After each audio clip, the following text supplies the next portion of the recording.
Bonjour tout le monde, salut pour les personnes éventuellement qui me connaissent. Moi c'est Arcane. Si jamais vous m'avez peut-être vu sur Twitch, même si j'ai très peu d'abonnés, je commence à peine. Je m'adresse surtout aux personnes qui viennent de la Ligue des petits streamers, auquel je fais partie. Euh, je fais une vidéo, on va dire un petit peu particulière, qui est un petit peu décousue dans le fil de ce que vous allez voir sur cette chaîne, dans le sens où est-ce que, en fait, j'ai une émission, une petite émission que j'ai commencé il y a à peu près un mois sur Twitch, qui s'appelle Internet Horror, où est-ce que je parle, donc du coup, d'univers et de concepts qui soient horrifiques ou au moins dérangeants qu'on trouve sur Internet. On a eu plusieurs épisodes, on a eu les deux premiers épisodes qui se concentraient sur les vidéos de Feldup sur les traumatismes de la génération Z, les traumatismes d'enfance de la génération Z, sous la forme d'un iceberg. Nous avons vu une vidéo de d'Al236. Nous avons fait le troisième épisode, donc du coup d'Internet Horror, qui était consacré au creepypasta. Le quatrième était consacré sur l'analogue horror, était centré sur l'analogue horror. Et le dernier qui se passera demain, là aujourd'hui on est le 5 août 2022, demain on fait le live pour l'épisode 5 d'Internet Horror qui va être sur l'horreur japonaise. Donc voilà. Et puisque manifestement je suis un énorme sac, un sac à merde, si on peut dire, j'ai pensé à récupérer les VOD de tous les épisodes, sauf du tout premier. Donc le tout premier, c'était les deux premières parties des traumatismes d'enfance de la génération Z, qui avaient été faits par Feldup. Donc histoire d'avoir un fil conducteur et histoire de proposer vraiment tout le contenu d'Internet Horror sur cette chaîne, on va refaire ça plutôt en mode réaction directement en vidéo, donc quelque chose qui va être un minimum monté. J'ai pas de script, je le fais vraiment sans rien. J'y vais à la totale impro, mais en gardant l'idée de base que j'avais avec Internet Horror et notamment avec ses premières vidéos.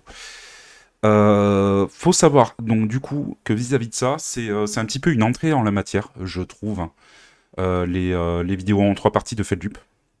Celle-là en l'occurrence, bien évidemment, pour pouvoir un petit peu aborder peut-être tout ce qu'on verra ensuite un peu plus en détail et éventuellement sur la chaîne principale. À savoir que, donc du coup, là, vous êtes sur la chaîne de VOD, donc ce sont des retransmissions de Twitch.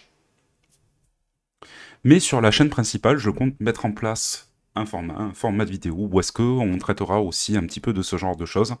Il va y avoir deux formats. Il va y avoir le format Missing Clip, du coup, que j'annonce, qui va traiter deux concepts d'horreur sur Internet. Genre, par exemple, le premier, ça traitera d'un mème qui s'appelle Mr. Incredible Becoming Uncanny. Et le deuxième concept va s'appeler Glitched, enfin, du moins, c'est le placeholder un petit peu en termes de nom vis-à-vis de ça, qui va se concentrer, donc, du coup, sur des jeux vidéo d'horreur ou avec un attrait horrifique. Voilà, pensez un petit peu à tout ce qui peut vous passer par la tête, que ce soit des choses qui soient quand même bien connues ou des choses qui sont un petit peu plus underground. Voilà, c'est tout pour cette annonce. La démarche que j'ai vis-à-vis donc du format Internet Horror, donc de cette émission que je fais sur Twitch, euh, est de discuter donc un petit peu des tropes, des influences, des méthodes qui sont utilisées, même si je suis pas un expert, j'aime juste beaucoup le domaine de l'horreur. Et juste, en fait, faire découvrir ça au monde, c'est un petit peu, pas une sorte de sensibilisation, mais un petit peu en mode découverte pour les personnes. Et voilà. C'est diffuser en gros le contenu horrifique et toutes les créations qui sont liées à ça, parce qu'on a une chier, croyez-moi. Donc voilà. Là, le principe avec les vidéos de Feldup, donc on va voir, on va lancer la vidéo, il va décrire un petit peu quelle va être sa démarche, lui, de son côté, avec sa vidéo. Et moi, ensuite, ma démarche vis-à-vis de ça, c'est que, je vous le dis de base, en fait, la vidéo est organisée sous le format Iceberg que vous connaissez peut-être. C'est un format, hein, en fait, une sorte de mème qui a une allure de format, où est-ce qu'on va avoir une segmentation en partie, en partant de la face visible de l'iceberg jusqu'à aller à la face profonde, voir les abysses, ce qu'il y a en dessous. Et donc du coup, d'aller par segmentation, au fur et à mesure, dans des choses de plus en plus obscures, dans des choses de plus en plus malsaines pour le coup, et des choses qui sont de moins en moins connues du grand public. Des choses qui sont vraiment en dessous de la surface. À chaque fois que Feldup va traiter d'un des sujets d'une des parties, hein, on va s'arrêter, on va faire un petit point vis-à-vis de ça. Je vais essayer de donner un petit peu soit des expériences personnelles, soit un petit voilà un petit commentaire spontané, on va dire, histoire d'étoffer un petit peu, de rajouter un petit peu plus de contenu à cette vidéo. Je vous invite, bien évidemment, pour le coup, et c'est quelque chose que je fais pour tous les Internet Horror, à aller voir la chaîne des créatures, des créateurs, pas des créatures, hein, la chaîne des créateurs. Donc là, en l'occurrence, Feldup, qui est peut-être un des plus gros streamers, non, un des plus gros youtubeurs dans le domaine de l'horreur sur le YouTube francophone, qui commence doucement à approcher du million d'abonnés, hein. Il a eu une ascension très fulgurante depuis plusieurs mois, hein, depuis à peu près pas loin de 2 ans, hein. Il a connu vraiment une énorme ascension depuis le confinement lié au Covid. Donc voilà, n'hésitez pas à aller le suivre, n'hésitez pas à revoir cette vidéo, enfin cette vidéo et la suivante dont on va traiter aujourd'hui de votre côté, hein, et puis n'hésitez pas à voir aussi le reste des vidéos qu'il propose sur sa chaîne. Maintenant que ça c'est fait, on va passer en plein écran et on va se lancer.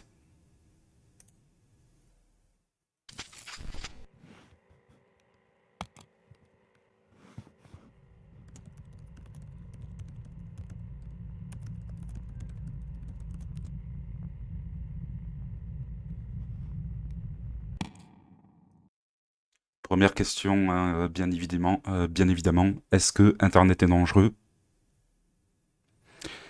Si jamais vous voyez ma vidéo, hein, n'hésitez pas à répondre dans les commentaires pour répondre un petit peu à cette question qui paraît totalement banale, totalement générale, mais ça serait bien en fait d'avoir des points de vue vis-à-vis de ça. Allez. Bonjour à tous et à toutes, c'est Feldup et bienvenue dans cet épisode de Findings différent de l'habitude. Et en général, on a tendance à se focaliser quand même sur des choses très précises, même dans les faces cachées où je vous parle de 5 histoires flippantes venant d'un réseau social en particulier. Alors ça c'est vrai, donc je vais m'arrêter souvent, hein, il va y avoir beaucoup d'allers-retours entre ce que dit Feldup et ce que dit moi.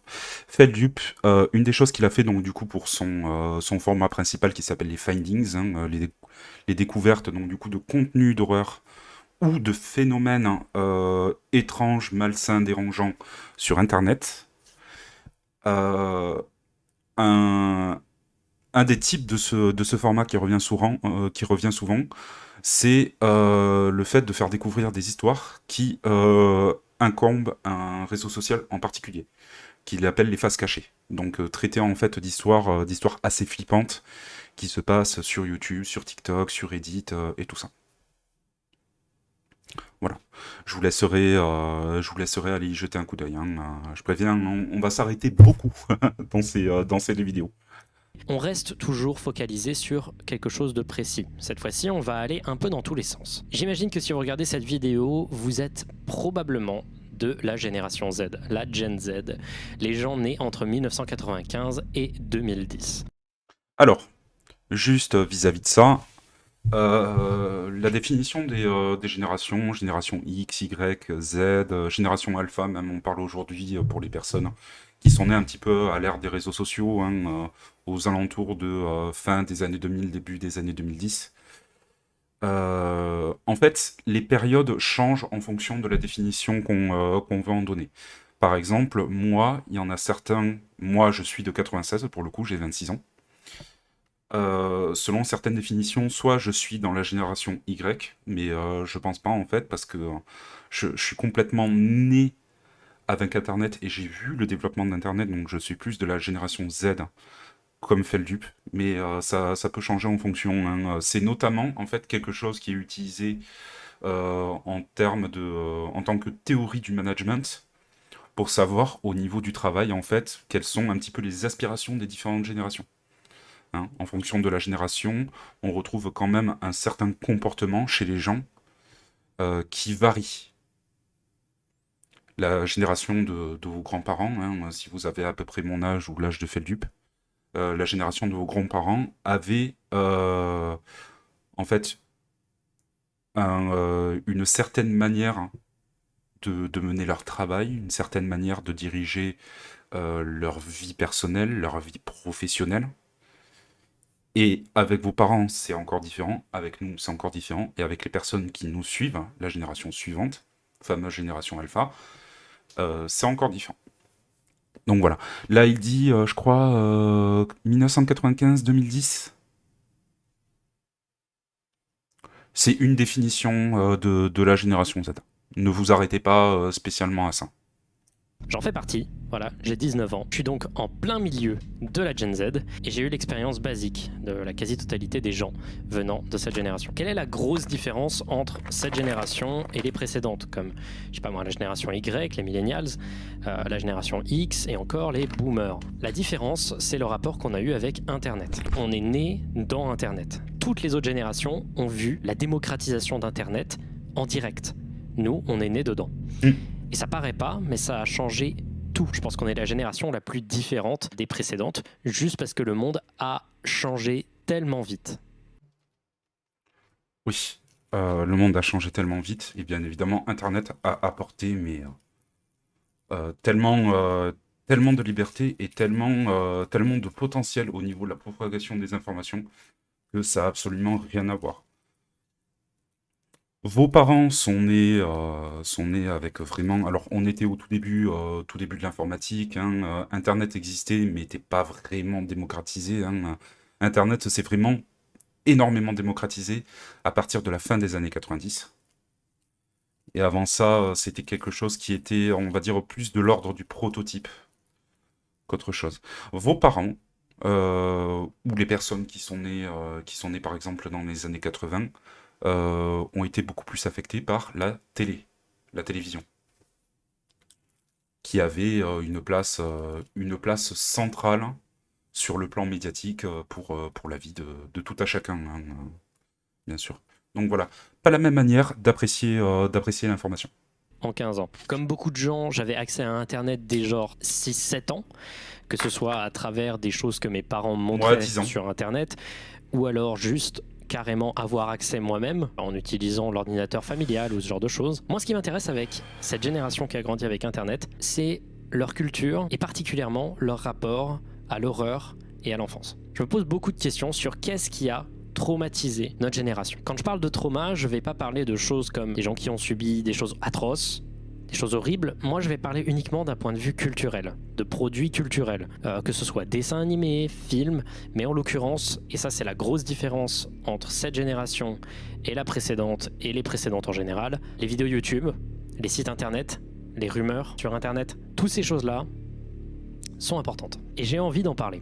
J'ai envie d'en parler avec un des formats les plus utilisés actuellement sur le YouTube, mais étonnamment pas le YouTube français. Connaissez-vous le mème iceberg? C'est un de mes mèmes préférés, j'adore ce concept. C'est pas vraiment un mème, c'est plus un format. Mais l'idée du format, c'est de donner un sujet et de donner des informations sur le sujet en les séparant par niveau. Vous le savez, un iceberg contient une partie immergée.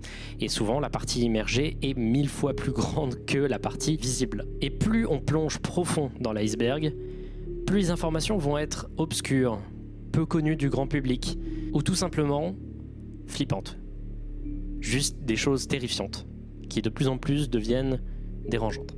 Il existe déjà un iceberg des traumas de la Gen Z. Il est américain. Je m'en suis beaucoup inspiré pour réaliser l'iceberg que je vais vous présenter dans cette vidéo, mais j'y ai injecté beaucoup plus de traumas chers à notre francophonie, tout simplement en demandant sur Twitter quels étaient vos traumas générationnels. J'ai fait plusieurs tweets avec plus ou moins de degrés d'intensité, et j'en ai fait une compilation en mettant ceux qui me paraissaient le plus notables et les plus étranges et obscurs. Néanmoins, petite précision avant de commencer, vous verrez ici, dans l'écran, un petit badge qui dit soit je l'ai connu avant, voilà, je le connaissais avant d'en parler, soit je le connaissais et ça a eu un impact, et 3, gros trauma.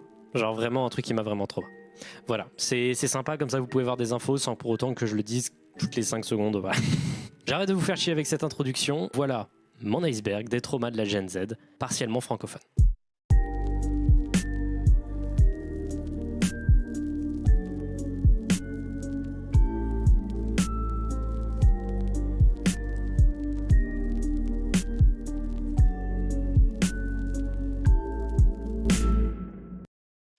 Avant d'entrer donc du coup dans le vif du sujet, donc vous avez une définition de comment est construit ce format iceberg. Donc Feldup a très bien expliqué quelle était sa démarche. En commentaire, si jamais vous tombez sur cette vidéo, n'hésitez pas à laisser en fait. On va faire un petit peu le test, hein, un petit peu le test de manière ultérieure à cette vidéo.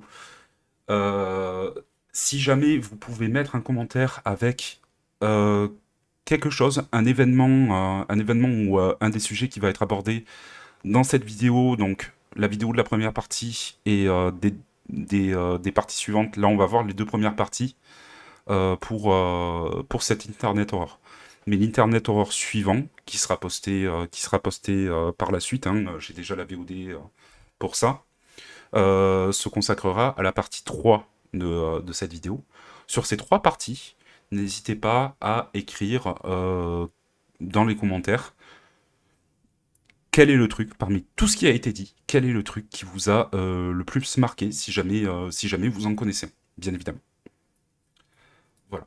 Donc, des traumatismes qui vont aller crescendo niveau glauque, niveau vis-à-vis du fait que c'est de moins en moins connu, et tout ça, on va voir beaucoup de mécaniques, beaucoup de choses différentes. Et comme a dit Feldup, là, pour lui, il a injecté beaucoup plus de choses qui sont chères à la culture francophone. Voilà. Il y a bien évidemment des différences entre la culture francophone et la culture anglophone, hein. Ça serait intéressant peut-être un jour de juger un petit peu ces 2 aspects-là et de voir quelles sont les ressemblances et les différences qu'il y a entre la culture anglophone et la culture francophone. Bref, on attaque avec le premier sujet et on va être dans la première partie de l'iceberg. Première partie, le ciel. Alors concrètement, le ciel, c'est donner les choses que absolument presque tout le monde connaît. Des trucs qui sont un peu bateaux et assez évidents, mais il me semblait quand même important, ne serait-ce que pour la nostalgie de la chose, de vous les partager. La mort de la mère de Bambi et la mort de Mufasa. Alors là, vraiment, on est dans les trucs bateaux, hein. Mais si vous avez vu ces films, vous voyez exactement de quoi je veux parler. Vous avez probablement dû voir Bambi ou Le Roi Lion quand vous étiez jeune, surtout Le Roi Lion. Pour ma génération, c'est plutôt Le Roi Lion que Bambi, oui. Et vous avez sûrement été très marqué par la scène de la mort de la mère de Bambi. Celle-ci arrive sans prévenir, a une mise en scène très travaillée et très dark, et en général ne laisse pas indifférent. Il y a une raison pour laquelle je le mets en premier, mais faudra faire tout l'iceberg pour que je commence à en parler. Pareil pour la mort de Mufasa, qui est très bien réalisée, qui a un impact émotionnel très important, et qui en général, de par son côté dark dans un film marketé pour les enfants, peut beaucoup marquer. Le scream. Avant d'attaquer le deuxième, hein, alors moi de mon côté ça a été la mort de Mufasa qui m'a le plus marqué parce que j'ai vu en premier Le Roi Lion et beaucoup plus tard j'ai vu Bambi. La mort de la mère de Bambi est quand même très choquante, hein. Même si je l'ai vu, j'étais pas loin d'être adulte, hein, de mémoire. Ça reste quand même assez choquant dans un film Disney. Et c'était quand même récemment, parce que j'ai regardé genre une vidéo vis-à-vis de Scar, le méchant du Roi Lion. J'ai compris de plus en plus à quel point Le Roi Lion était un film qui était assez dark, ouais, effectivement, assez sérieux. C'est assez intéressant. Autre truc qui m'a marqué, je sais pas si pour vous c'était le cas, j'avais vu aussi assez tôt Blanche-Neige et la mort de Blanche-Neige est assez traumatisante aussi. La mise en scène, encore une fois, est très bien calibrée. Elle est faite pour choquer les personnes. Voilà. Est-ce que c'est quelque chose à foutre dans, euh, dans un film Disney, hein? Ça, c'est aussi une question qu'on pourrait se poser. Ben, vous devrez attendre la fin de l'iceberg, donc dans la deuxième vidéo qu'on traitera. De la voiture. Vous connaissez cette image. Pas la peine de vous jouer la vidéo en entier, vous savez probablement ce qui se passe à la fin, je l'ai vu comme beaucoup de gens et ça m'a beaucoup marqué. C'est un des premiers screamers qui est devenu viral très tôt sur internet et que presque tous les gens autour de mon âge ont vu. Moi personnellement, c'est un membre de ma famille qui me l'a montré pour faire la blague et en général il était plutôt partagé partout sur Facebook et sur YouTube. Il y a eu énormément de réuploads. Il s'agit d'une pub pour une boisson énergisante allemande qui s'appelle Café, et ces pubs ont été source de critiques énormes étant donné que des screamers étaient particulièrement violents et que si j'ai bien compris ça passait à la télévision. Vous avez peut-être vu des variantes de la pub de la voiture, notamment avec le couple qui s'embrasse, qui pareil a beaucoup choqué et marqué les gens. Mais toujours dans les screamers, on va continuer avec le labyrinthe. C'est quand même assez incroyable que les mecs... Enfin, moi, personnellement, j'ai suivi une formation où est-ce que, entre autres, j'ai fait de la communication et du marketing. Et c'est incroyable quand même. Comment est-ce que les mecs arrivent à avoir ce cheminement de pensée où est-ce qu'à la fin ils se disent putain on va mettre le plus gros screamer de la Terre. En soi ça fonctionne, hein. En soi ça fonctionne. Bien évidemment ça choque tout le monde et t'es comme ça tu te dis ouais putain. Mais je dirais que c'est pas un bon moyen de communication. C'est pas un bon moyen d'attirer les gens, hein. On a une distinction entre le bon buzz et le bad buzz. Là, on est plus dans le bad buzz. Je suis prêt à parier que il y a tout le monde qui a relevé ça, mais il y a pas énormément de gens qui a voulu acheter cette boisson énergisante. Là, le screamer de la voiture, je l'ai vu comme plein de gens. Je l'ai vu, j'avais 10, 11 ans, et pareil, hein, bon, c'est de l'ordre du canular. C'est de l'ordre du canular. Ou la souricière. Celui-là est légendaire, pas besoin de jouer n'importe quel screamer pour que des titres comme Scary Maze Game, La Souricière ou plein d'autres vous viennent en tête. Il s'agit d'un jeu flash très simple où on doit bouger son curseur dans cette sorte de labyrinthe quand un screamer du visage de la fille dans L'Exorciste apparaît. Vous avez dû y jouer, peut-être, ou voir une vidéo sur le sujet. Soit c'est un ami qui vous présente le jeu sans vous dire que ça va être un screamer, soit vous avez cliqué dessus en comprenant pas vraiment l'objectif du jeu, ou alors vous avez vu des compilations de gens y réagissant, mais vous avez forcément entendu parler de la souricière, ou alors du Scary Maze Game, c'est comme ça que je le connaissais. Le jeu est attribué à un certain Jeremy Winterrode, qui l'aurait créé en 2003, en le publiant sur son site sous le nom Maze. Mais dans la case screamer, on peut aussi mettre la chaise qui bouge,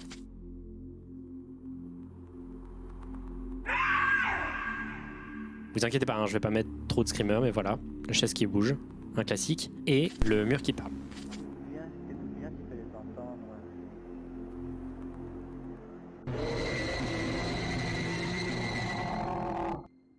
Voilà. Rien de bien intéressant dans ces screamers. Je suis totalement d'accord. Au final, rien de bien intéressant, hein. On est toujours sur les mêmes mécaniques, hein. Quelque chose qui nous pète à la gueule et qui est totalement surprenant. Bien évidemment, ça a choqué beaucoup de personnes, surtout les personnes qui sont très jeunes, hein. Ça a dû énormément se propager comme plein d'autres trucs. Il n'y a pas grand-chose à redire, malheureusement. Mais voilà. Minecraft Mob. Il y a certaines choses, hein, on va passer rapidement dessus, parce que quand c'est des trucs comme ça, où est-ce que c'est évident et il n'y a pas énormément de background derrière, on va passer rapidement dessus. Beaucoup de gens ont été terrifiés par les mobs de Minecraft. Moi aussi. C'est simple, je fais partie, comme beaucoup de gens de ma génération, de gens qui ont joué à Minecraft très tôt. Le jeu était hyper attractif pour des gens très très jeunes, avec l'aspect créatif, le côté Lego, mais dans un jeu vidéo. Sauf que même si j'avais été prévenu par l'aspect survie du jeu, j'ai été très surpris par les mobs et je m'enfonçais dans le sol pour les éviter, comme beaucoup de gens. Si vous étiez plus vieux et que vous aviez découvert le jeu au collège, peut-être, éventuellement que ce serait les Enderman ou les Ghast qui vous auraient fait peur. Un trauma mineur, mais intéressant quand même à noter. Charlie et la... Ouais, alors j'ai pas été nécessairement très impressionné par les mobs de Minecraft, hein. J'y ai joué pendant un long moment comme beaucoup de personnes. Effectivement, les Ghast et les Enderman quand même, ils se détachent un petit peu du lot. De manière générale, l'aspect et l'ambiance du Nether, j'ai envie de dire, fout quand même un certain malaise, hein. On n'est pas sur la même ambiance édulcorée qu'on peut avoir dans tout le reste du jeu. Mais bon, tout le monde connaît, tout le monde connaît les petits adages de Minecraft, hein. Quand tu construis ta maison, que tu es fier, hein, parce que tu as passé 4 heures à récolter ton bois, ta pierre, que tu as eu ta pioche en diamant et tout, tu as passé X temps dans une caverne à te battre contre des trucs, à frôler plusieurs fois la mort et juste pour récolter des ressources. Tu arrives, tu fais ta maison, tout est bien, tout est calé, t'as oublié de fermer la porte, tu vas te coucher et là tu as un creeper qui rentre. Et après t'as envie de pleurer, quoi. Charlie et la chocolaterie, du coup. La chocolaterie. Là, c'est bizarre parce que c'est assez général comme truc. Les films, que ce soit le plus récent réalisé par Tim Burton ou celui de 1971, les deux ont fait flipper tous les gosses. Si vous vous demandez pourquoi la plupart du temps je vais mettre des screenshots au lieu de mettre des passages vidéo pour les films et les trucs, c'est pour éviter de me faire claim. Mais voilà, vous avez au moins des petites images pour vous dire de quoi je parle. Dans la version de 1971, que ma génération connaît beaucoup moins, il y a particulièrement une scène appelée le tunnel de la terreur, où Willy Wonka amène les familles qui ont eu le ticket d'or dans une rivière souterraine de chocolat. La scène est véritablement cauchemardesque et montre Willy Wonka entrer dans une sorte de transe bizarre. C'est jamais vraiment trop expliqué pourquoi il agit comme ça, et c'est vraiment creepy pour le coup. Moi, il y a le film de Tim Burton que j'ai particulièrement vu étant jeune. Moi aussi. Et comme beaucoup de gens, j'ai été traumatisé par l'aspiration d'Augustus Gloop dans la première scène. Mais en général, toutes les exécutions d'enfants, parce que concrètement c'est ça, hein, chaque fois qu'un enfant meurt, enfin du moins c'est l'impression que ça donnait à l'époque, c'était plutôt terrifiant. Mais il y a particulièrement un truc qui revient tout le temps, la scène du chewing-gum. Violette qui se transforme en myrtille après avoir mangé un chewing-gum et qui avant ça gonfle énormément, ça, pareil, trauma énormément de gens. Et ça va revenir souvent, les déformations de corps font partie des trucs les plus cités. Les déformations de corps qu'on appelle plus précisément, donc du coup dans le langage sur internet qui s'appelle le body horror, qui est un gros trope de l'horreur parmi tant d'autres sur internet, hein, donc des déformations corporelles, hein, des trucs qui sont totalement inhabituels vis-à-vis du corps, hein. Oui, ça fait flipper beaucoup de gens parce que ça amène une certaine appréhension, une peur de l'inconnu. On n'aime pas ce qui n'est pas normal au niveau des proportions, c'est énormément réutilisé. Alors, la mort d'Augustus, moi, personnellement, m'a pas affecté, hein. Il me semble qu'à l'époque même, je l'avais trouvée marrante. La mort de Violette, oui, elle a eu un certain effet. Moi, de mon côté, ça m'a pas non plus hard trauma. J'ai trouvé ça très vite dérangeant, mais sans plus. Mais je peux comprendre, encore une fois, parce que on est sur du body horror et les enfants, le body horror, ça les calme tout de suite. Je peux comprendre que ça a eu un impact sur beaucoup de gens à l'époque. Le film de 1971, moi personnellement, je l'ai pas vu et j'avoue, j'aimerais bien le revoir. Enfin, j'aimerais bien le voir, hein. Tout comme j'aimerais bien revoir le film de Tim Burton parce que il est cool quand même, hein. Charlie et la chocolaterie, c'est une très belle histoire avec beaucoup de choses subtiles, beaucoup de sujets qui sont abordés vis-à-vis de ça. Donc ouais, ça serait trop cool de le revoir. Slenderman. Slenderman. Le Slenderman est probablement la seule légende urbaine dont l'origine est Internet qui a dépassé Internet. La légende aujourd'hui a une ampleur incroyable, vraiment. C'est devenu une légende urbaine. Énormément de gens, même des gens qui ne traînent pas souvent sur Internet, connaissent le Slenderman, que ce soit à travers, je ne sais pas moi, des films, des séries, mais aussi les news, parce que oui, il y a eu un cas de meurtre inspiré par Slenderman, ou que ce soit juste par du bouche à oreille. La créature est ultra connue et il me semble presque inutile de vous la présenter à ce point-là. Ça a été pour les gens de mon âge un trauma important. La peur de croiser Slenderman dans une forêt, au détour d'un virage, le jeu Slender qui a terrifié des tonnes de gosses, toutes les creepypastas, toutes les légendes, toutes les fausses vidéos qu'il aurait filmées, les vidéos de fans, etc. Ce qui est fou, et vous le savez peut-être probablement déjà, c'est que tout ça vient d'une seule personne à la base, un certain Eric Knudsen, aka Victor Surge, qui pendant un concours du forum Something Awful créa la créature avec seulement 2 montages photos. Bref, ça fait partie du folklore d'internet, c'est essentiel, mais ça a trauma beaucoup de gens. Émission. Slenderman, on le connaît beaucoup plus par le biais de la creepypasta, donc du coup qu'on le connaît, hein, qui sont rattachées aux 2 images qu'on vient de voir. C'est unanimement la creepypasta la plus connue, comme a dit Feldupin, la légende a dépassé Internet. Elle outrepasse en fait tous les médias qui existent aujourd'hui, donc c'est quand même assez fou. Et c'est d'autant plus fou, effectivement, de savoir que ça vient que de 2 images, hein, de 2 montages d'images. C'est dingue. Vous connaissez très probablement Slenderman, hein, une silhouette qui est très grande, qui n'a pas d'expression parce que pas d'œil, pas de bouche, pas de nez, enfin aucune constitution du visage, qui a plusieurs pouvoirs, hein, le pouvoir de se téléporter, il peut apparemment utiliser des tentacules pour pouvoir attraper des personnes. On comprend très bien comment les gens ont été affectés par ça. Paranormal. Ça peut paraître particulier, mais je pense qu'on a tous vu une émission paranormale, que ce soit à la télévision ou en l'occurrence sur YouTube. Les émissions paranormales, genre je sais pas moi, Ghost Adventures, Taps, RIP, tous ces trucs, toutes ces émissions très cheap, parfois très fake, où un groupe d'enquêteurs du paranormal se rend dans un endroit présumément hanté et y reste durant la nuit pour enregistrer un maximum de preuves du paranormal sous la forme de photos floues, de bruits très explicables et d'autres pareils de vie. Ces émissions, même si aujourd'hui c'est plutôt drôle à regarder, étaient très efficaces pour des gens très impressionnables de mon genre. Soudain, chaque coin de photo avec une petite tache blanche devenait source d'angoisse, et ça a été une introduction pour beaucoup d'enfants au domaine du spiritisme, du paranormal, d'une manière beaucoup plus dynamique et c'est pas étonnant, beaucoup plus flippante. Mais en l'occurrence, ma génération a aussi beaucoup connu Gus DX. On va en parler de Gus DX, que moi personnellement je connais pas et j'ai regardé quasiment aucune vidéo de lui.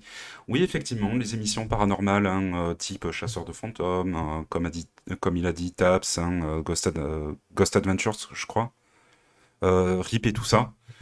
Alors, il y a eu des retransmissions, bien évidemment, sur YouTube, sur YouTube, Dailymotion, hein, tous les services de vidéos en ligne. À la base, moi, je l'avais vu surtout sur la télé, hein, sur des chaînes comme Discovery Channel, de mémoire Planète No Limit, surtout. Si vous connaissez un petit peu, mais ça, c'était quand même il y a un bon moment, hein, c'était il y a à peu près 10 ans, je dirais. Mais ouais, gros affect, gros trauma. Et effectivement, moi, de mon côté, alors, c'est pas ça qui m'a lancé dans le spiritisme. Euh, Bien sûr que non, hein, c'était lié à d'autres choses. J'ai même pas fait de spiritisme, j'étais dans d'autres branches de l'occultisme et c'était vraiment juste un passage, hein, c'était juste un truc que j'aimais bien, hein, c'était une croyance, comme ça, c'est tout.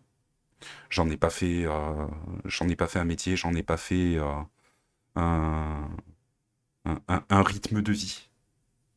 Mais ouais, peut comprendre qu'il y a beaucoup de personnes qui soient intéressées par ça. Et il y a quelqu'un dans la ligue qui s'appelle Maya la Gameuse, coucou à elle, euh, qui s'intéresse beaucoup à ça, hein. Alors en jeu, elle fait souvent des jeux de type Phasmophobia, qui reprennent, qui sont très clairement Ghost Adventures, le jeu, hein, c'est ça, mais qui consacre beaucoup de choses, qui a une chaîne YouTube qui, euh, qui se consacre à tout ce qui est émission paranormale, en effet. Gus DX. Qui a été un des premiers à importer ça sur YouTube en faisant des émissions de paranormal de qualité, bien que malheureusement il y a eu des trucages. Mais il avait également fait un tribute, une sorte d'émission de fiction sur Minecraft. Cette émission s'appelait Beyond Minecraft. Et à l'époque, ça m'avait bien impressionné. C'était une émission mimiquant ces émissions de chasseurs de fantômes sur Minecraft et c'était étonnamment très efficace. Dead Bart. Dead Bart, c'est le nom donné à une légende concernant un étrange épisode des Simpsons qui serait caché et qui serait dangereux. La légende se base d'abord sur l'étrange façon dont la Fox décompte les épisodes des Simpsons, leur dénombrement n'étant pas linéaire et étrange, parfois sautant 2-3 chiffres. La légende dirait qu'un épisode de Simpsons de la saison 1, nommé sous le numéro de production 7G06 intitulé Dead Bart, aurait été créé par Matt Groening dans une période où il était très secret et triste. Il est presque impossible de lui en parler en session FAQ et il deviendrait étonnamment silencieux lorsqu'on lui mentionne. L'épisode présenterait la mort de Bart et la réaction de sa famille extrêmement dépressive. Il nous montrerait le cadavre en images très réalistes. Il montrerait notamment des cris et des pleurs extrêmement forts, des réactions au deuil allant à l'addiction, à l'anorexie, tout ça. Bon bref, c'est edgy, voilà. Et l'image de fin serait un cimetière avec des tombes, dont une est bien évidemment à Bart, mais l'autre serait toutes les célébrités ayant joué dans des épisodes des Simpsons, avec en dessous leur date de mort, qui à l'époque de la création supposée de Dead Bart n'était pas encore arrivée. Donc ça aurait été un épisode... comment dire, divinatoire. Bon, vous avez compris, c'est une creepypasta, une histoire qui se propage sur Internet comme un peu une rumeur ou une légende urbaine. Ça fait partie d'un nombre assez important de creepypasta pas folles sur des épisodes de dessins animés interdits et flippants, et celle-là est particulièrement notable. On va en avoir plein d'autres dans la liste, certains un peu plus profonds dans l'iceberg, donc attachez vos ceintures, hein, on n'est pas prêt d'avoir fini avec ce genre de truc. Jeff the Killer.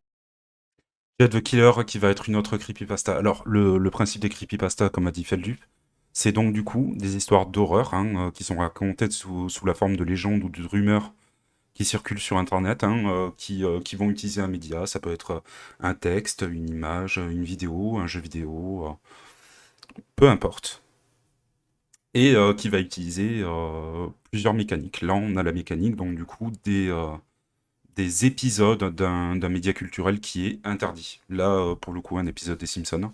Quand même, il y a des trucs qui sont assez notables. On avait l'image de Bart qui a été floutée parce que c'est une image qui est gore. Si jamais vous allez rechercher ça vous-même. Moi, je vais pas vous y inviter.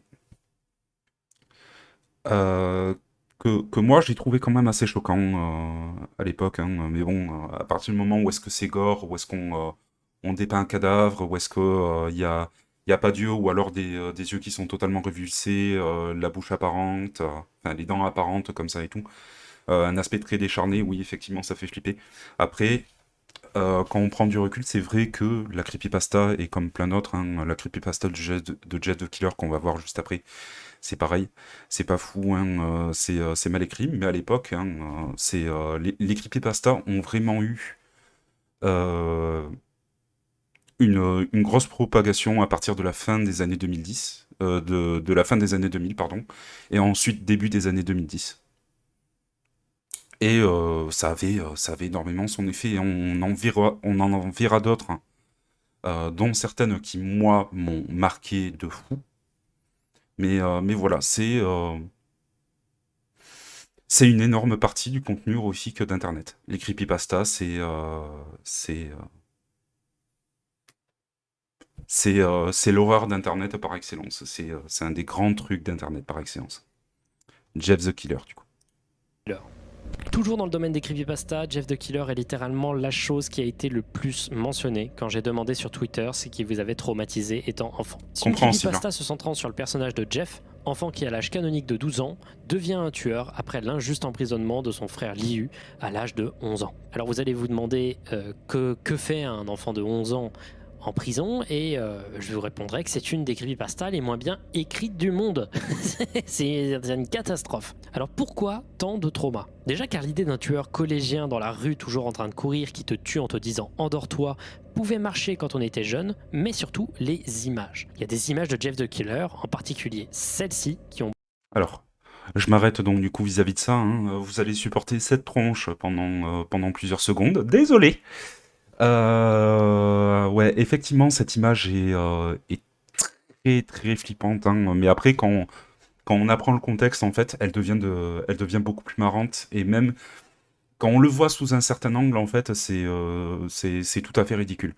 Mais à l'époque, ça a traumatisé beaucoup de personnes, y compris moi. Il y a Il y a d'autres trucs comme ça, il y a d'autres images, hein. On pense à Smile Dog JPG, qui est une autre creepypasta, qui est une image vraiment horrible à regarder, hein, pour le coup. Euh, voilà, ça a traumatisé beaucoup de gens. Comme je disais, donc du coup, ce que je suis en train de dire là, ce qu'on est en train de voir, hein, c'est quelque chose que j'ai déjà fait en live. Et comme j'ai dit, j'avais oublié de récupérer la VOD. Donc j'étais en live, j'étais avec des personnes en live sur mon chat. Donc là, pour le coup, on va pas avoir de réaction parce que c'est une vidéo, c'est une vidéo en off, histoire de retranscrire un petit peu ce qu'on avait déjà fait. Mais truc intéressant, c'est que les personnes qui sont passées en live à ce moment-là, donc du coup, sur tout le panel, hein, des trucs qu'on a vus, Jazz the Killer a été une des choses les plus marquantes. Franchement, Jazz the Killer est un des trucs les plus flippants unanimement qu'on trouve sur Internet, selon les gens, hein. Selon les gens. Ça a beaucoup traumatisé de personnes. C'est fou. Ont beaucoup infiltré l'inconscient collectif. Sans Ces s'éclater du images cul, sont hein. un peu ridicules aujourd'hui, mais elles ont terrifié des millions de gosses. Au point que quand je l'avais mis dans une de mes vidéos, certaines personnes m'ont dit « préviens avant de mettre des screamers ». Alors que moi, je pensais juste que c'était une image qui faisait pas peur, quoi. C'est juste une C'est ce qu'on m'a dit exactement en live. Oh putain, putain, je peux pas supporter ça. Voilà. image vaguement creepy et très datée. Non, ça a énormément marqué les gens au point que certaines personnes ont des réactions presque traumatiques en la voyant. La creepypasta est vraiment mauvaise. Je l'ai d'ailleurs lu en live avec Becca et j'ai pu rafraîchir la mémoire de beaucoup d'entre vous. C'est malaisant C'était un une peu, hein. catastrophe, mais ça reste un des points les plus importants de notre génération. Je suis sérieux à propos de ça. Mm. Five Nights at Freddy's. En 2014, Scott Cotton, développeur de jeux vidéo indépendant ayant du mal à finir ses fins de mois, sort Five Nights at Freddy's, un petit jeu d'horreur sur Steam, dernier espoir pour son développeur.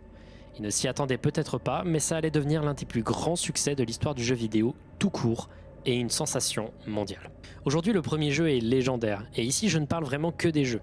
On parlera un peu plus loin d'autres aspects du jeu qui ont éventuellement plus traumatisé les gens, mais qui sont également un peu plus obscurs.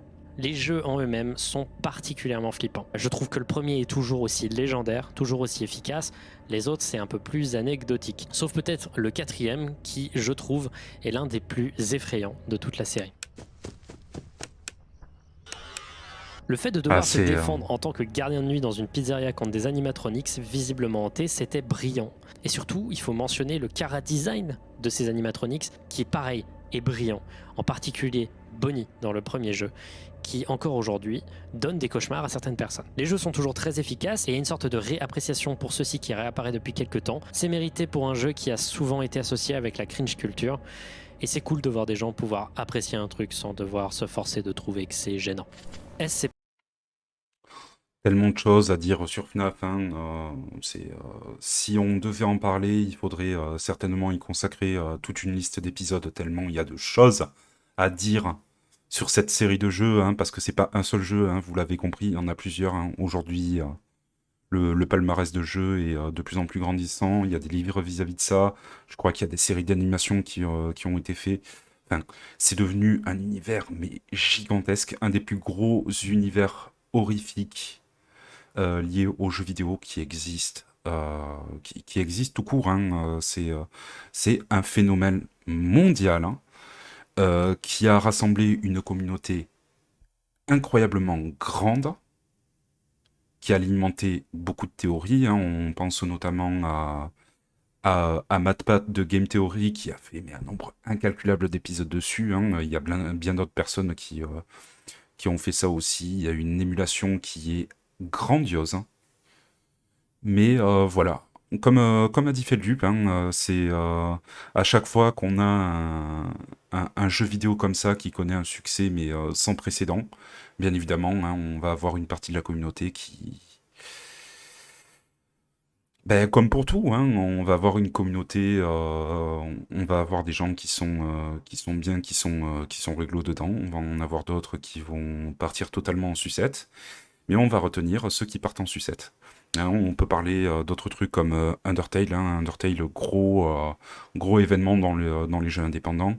On peut parler des jeux Nintendo, on peut parler des Sonic, hein, des Sonic dont on parlera plus tard dans l'iceberg.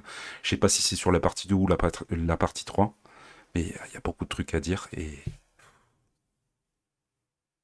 faut réussir à faire la distinction entre ce que fait la communauté et ce que fait une partie de la communauté en mal et le reste qui est très bien, comme partout. Si vous êtes baladé sur internet pendant suffisamment longtemps, vous devez avoir d'une manière ou d'une autre entendu parler des SCP et en général de la fondation SCP. Il s'agit d'une légende autour d'une fondation secrète gouvernementale qui chercherait des créatures paranormales pour les capturer, les contenir afin de protéger la société. La légende commence en 2007 quand un utilisateur anonyme sur le board paranormal de 4chan poste cette photo accompagnée d'une sorte de rapport autour de l'entité paranormale nommée SCP-173, une statue qui ne bouge que lorsque l'on ne la voit pas. Ça a envoûté énormément de gens. La créature avait un concept simple et efficace, inspiré des anges pleureurs de Doctor Who, dont on reparlera en bas dans l'iceberg, mais surtout la façon dont c'était rédigé était brillante, donnant des informations sur comment le contenir et montrant des observations incertaines sur le comportement du monstre, comme s'il y avait encore à apprendre sur celui-ci. Les quelques utilisateurs de 4chan qui avaient vu ce post se sont réunis et ensemble ont créé la fondation SCP. Le wiki a été créé en 2008 et il liste aujourd'hui des milliers de créatures, toutes plus variées les unes que les autres. C'est un univers ultra intéressant et plutôt complet, bien que moi il ne m'intéresse pas des masses. Il ne faut pas négliger qu'il s'agit là d'un des projets communautaires horrifiques les plus conséquents de l'histoire et la légende de cette fondation est aujourd'hui largement répandue. Le concept d'une sorte d'organisation gouvernementale listant des tonnes et des tonnes et des tonnes de créatures paranormales, ça a beaucoup touché certaines personnes. Ça.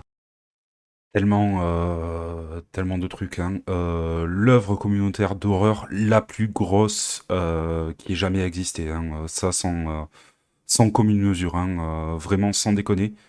Il y a des milliers et des milliers de créatures, d'événements, de locations qui sont référencés, qui ont été créés dans cet espace. Il y a le wiki, bien évidemment, qui est alimenté, mais tous les jours, qui est alimenté. On a bien évidemment, donc là, on a vu la partie francophone, mais les deux communautés les plus importantes pour SCP sont la partie anglophone américaine et la partie russophone. Si vous voulez vous lancer dans la lecture de ce truc, hein, j'espère que vous avez du temps devant vous, hein, parce que je pense qu'il faut plus d'une vie pour pouvoir tout lire ce qu'il y a dedans, tellement il y a de choses. Et puis, il y a ça, mais il y a aussi toutes les chaînes YouTube hein, qui font ça. C'est grandiose. Et c'est passionnant. C'est passionnant. Ça, je vais pas énormément y revenir là-dessus. Je vais même faire une petite parenthèse viteuf parce que moi, ça, je l'ai pas vu et ça m'intéresse pas. C'est vraiment pas ma came.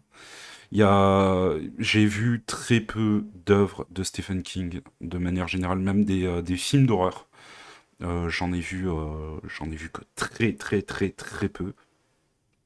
Un des seuls que j'ai vu, c'est Annabelle et c'était un petit peu à chier, hein, on va pas se le cacher. En œuvre de Stephen King, le seul truc que j'ai vu et qui m'a par contre énormément plu, c'est La Ligne verte. Mais voilà, personnellement, je suis pas très cinéphile, hein. Je vais pas m'étaler sur ça, mais voilà. Ça, on va passer vite dessus. Je fais référence à l'adaptation en téléfilm de la nouvelle It de Stephen King, réalisé en 1990. On pourrait aussi noter le film le plus récent, mais c'est un peu trop récent pour les standards de l'iceberg. Mais j'ai tendance à trouver que le Ça de 1990 est un truc qu'on est beaucoup plus sensible de regarder quand on est très jeune. Le film se centre autour d'un antagoniste, Pennywise, ou Gripsou en VF, un monstre pouvant changer d'apparence, se transformant en clown pour attirer les enfants dans ses pièges. C'est un film d'horreur que beaucoup de gens ont vu étant très jeunes. J'ai été épargné, mais chez beaucoup de personnes, ça a créé comme réflexe traumatique la coulrophobie, la peur des clowns viscérale qui, encore aujourd'hui, peut leur pourrir la vie. On peut citer notamment la très célèbre scène de la bouche d'égout, où Pennywise attrape un enfant à travers la bouche d'égout en l'attirant avec des ballons. OVNI et témoignages extraterrestres. Ce que je veux dire par L'appareil, donc on n'a rien dit vis-à-vis de ça. Les ovnis, je vais pas trop en parler parce que très honnêtement, j'arrive pas à accrocher à l'ufologie, à tout ça. Enfin, on va dire peut-être plus sur un aspect historique, au niveau des méthodes qui sont utilisées, les délires dans lesquels les mecs ils partent. C'est intéressant, mais les faits en eux-mêmes, je pense que Si, c'est intéressant en termes d'inspiration, mais moi personnellement, je crois pas à l'ufologie. Je crois pas à l'existence des ovnis, hein, c'est mon avis personnel. Donc ça, pareil, hein, j'ai pas été affecté. Euh, on va dire que je peux comprendre pourquoi les gens ont été affectés.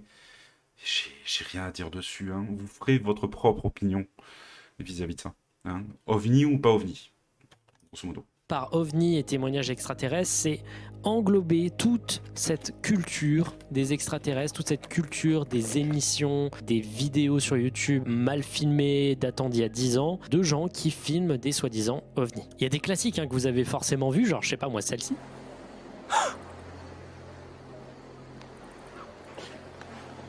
D'ailleurs, en parlant de celle-ci, sachez qu'elle a été faite entièrement en CGI. C'est simple hein, à quel point on peut faire passer des C'est mauvais effets c'est- spéciaux c'est avec marrant. du c'est- 144p. Attends, attends, Je attends, trouve ça attends, brillant. attends, c'est Ces marrant. vidéos, Il y a un truc, je crois que j'avais pas relevé en live, hein.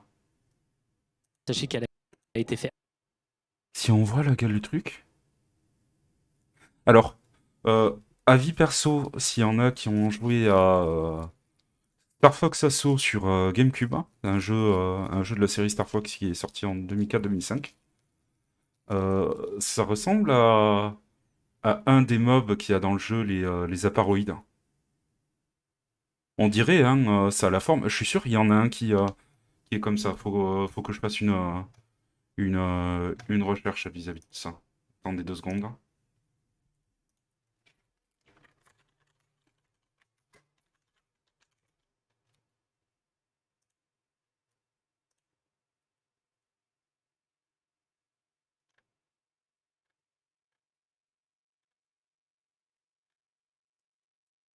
Je sais pas, ça m'y fait vaguement penser. Ou alors je fume du mauvais shit, hein, mais non. Ah ben non.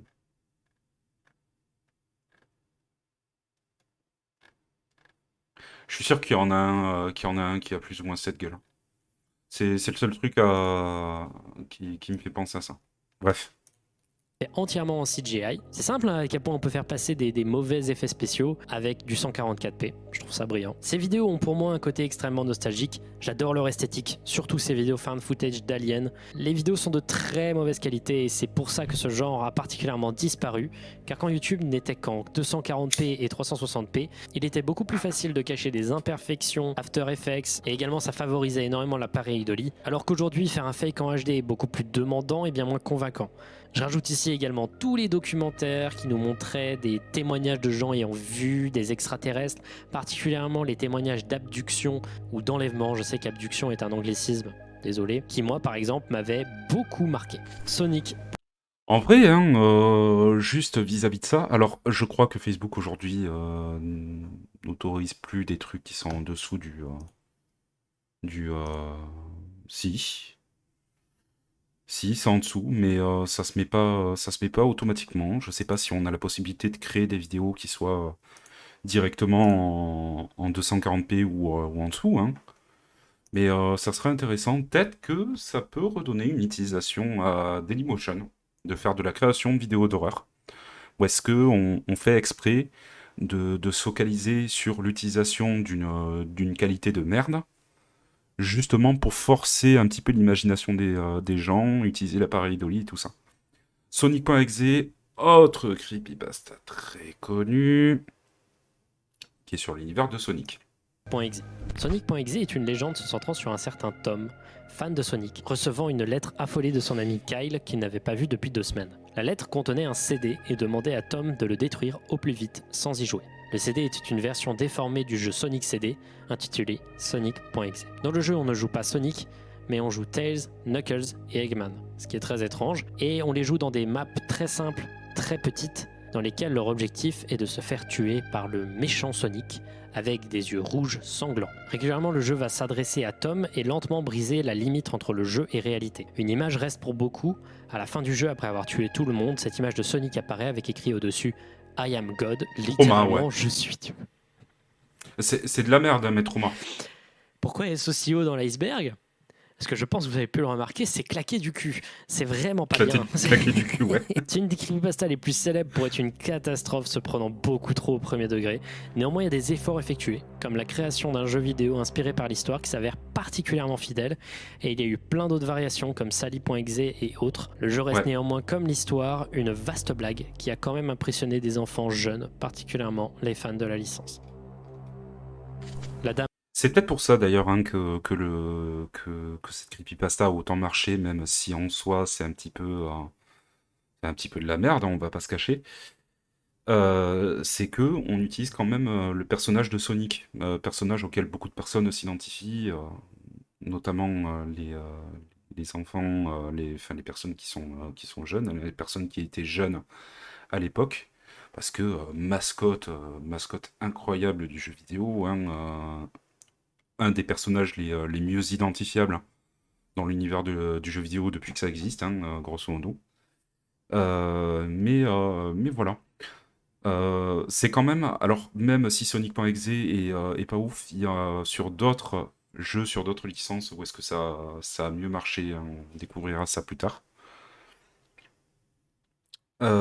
Et on a ici en fait, on va dire, un deuxième type de creepypasta. Le premier on avait vu c'était des épisodes qui sont interdits à leur diffusion, hein, soit interdits par leur créateur, soit interdits parce que ça contient des messages subliminaux, ça fait intervenir des dossiers secrets de gouvernement, enfin, beaucoup de choses qui tournent autour de tout ce qui est théorie du complot.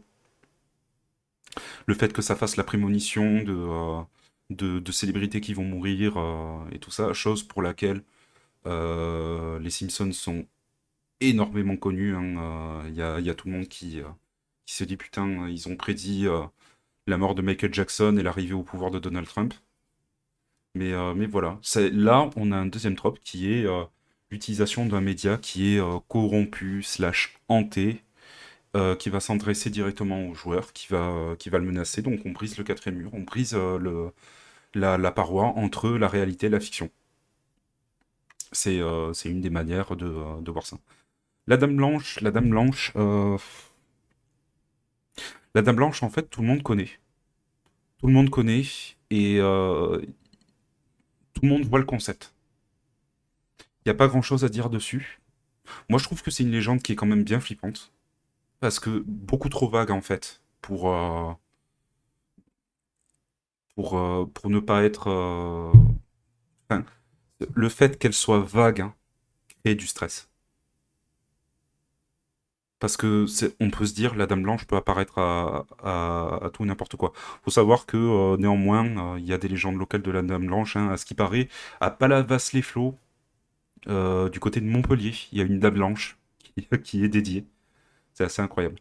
Pas grand chose à dire vis-à-vis de ça, hein, sinon vous Dame connaissez la Blanche. légende. Voilà une des légendes les plus répandues du début des années 2000, qui aujourd'hui j'ai l'impression on en entend moins parler, qui s'est Oh oui. majoritairement transmise à travers du bouche à oreille et presque rien d'autre. Il y a également des chaînes de messages par téléphone et email, mais c'est à peu près tout. La Dame Blanche englobe en réalité des dizaines et des dizaines de légendes plus ou moins méconnues, mais la variation la plus connue est l'histoire d'une femme décédée au tournant d'un virage sur une route et qui ferait aujourd'hui de l'autostop à l'endroit de son décès, vêtue. De manière générale, hein, va falloir s'accorder 2 minutes là-dessus. L'autostop de nuit, c'est peut-être une des situations les plus terrifiantes, autant en tant que conducteur qu'en tant qu'autostoppeur, hein, j'ai envie de dire, parce qu'il y a tellement eu de faits divers vis-à-vis de ça, bien évidemment. Et puis c'est, enfin, vous voyez quelqu'un sur le bord d'une route comme ça, en plein milieu d'une forêt, il n'y a aucun éclairage, rien, qui fait de l'autostop. Euh, Moi, je m'arrête pas. Je passe de 50 à 130. Hein, j'en ai rien à foutre. Je préfère perdre mon permis que prendre la Dame Blanche. C'est trop flippant. de blanc. Mais en réalité, ça englobe aussi des histoires de femmes blanches apparaissant dans des châteaux, apparaissant dans des plaines, dans des forêts. Il y a des dames blanches locales. C'est une légende un peu passe-partout pour Palavas les parler d'un flots. spectre de femmes blancs, en fait, tout simplement. C'est surtout l'image de la dame blanche qui a beaucoup impressionné.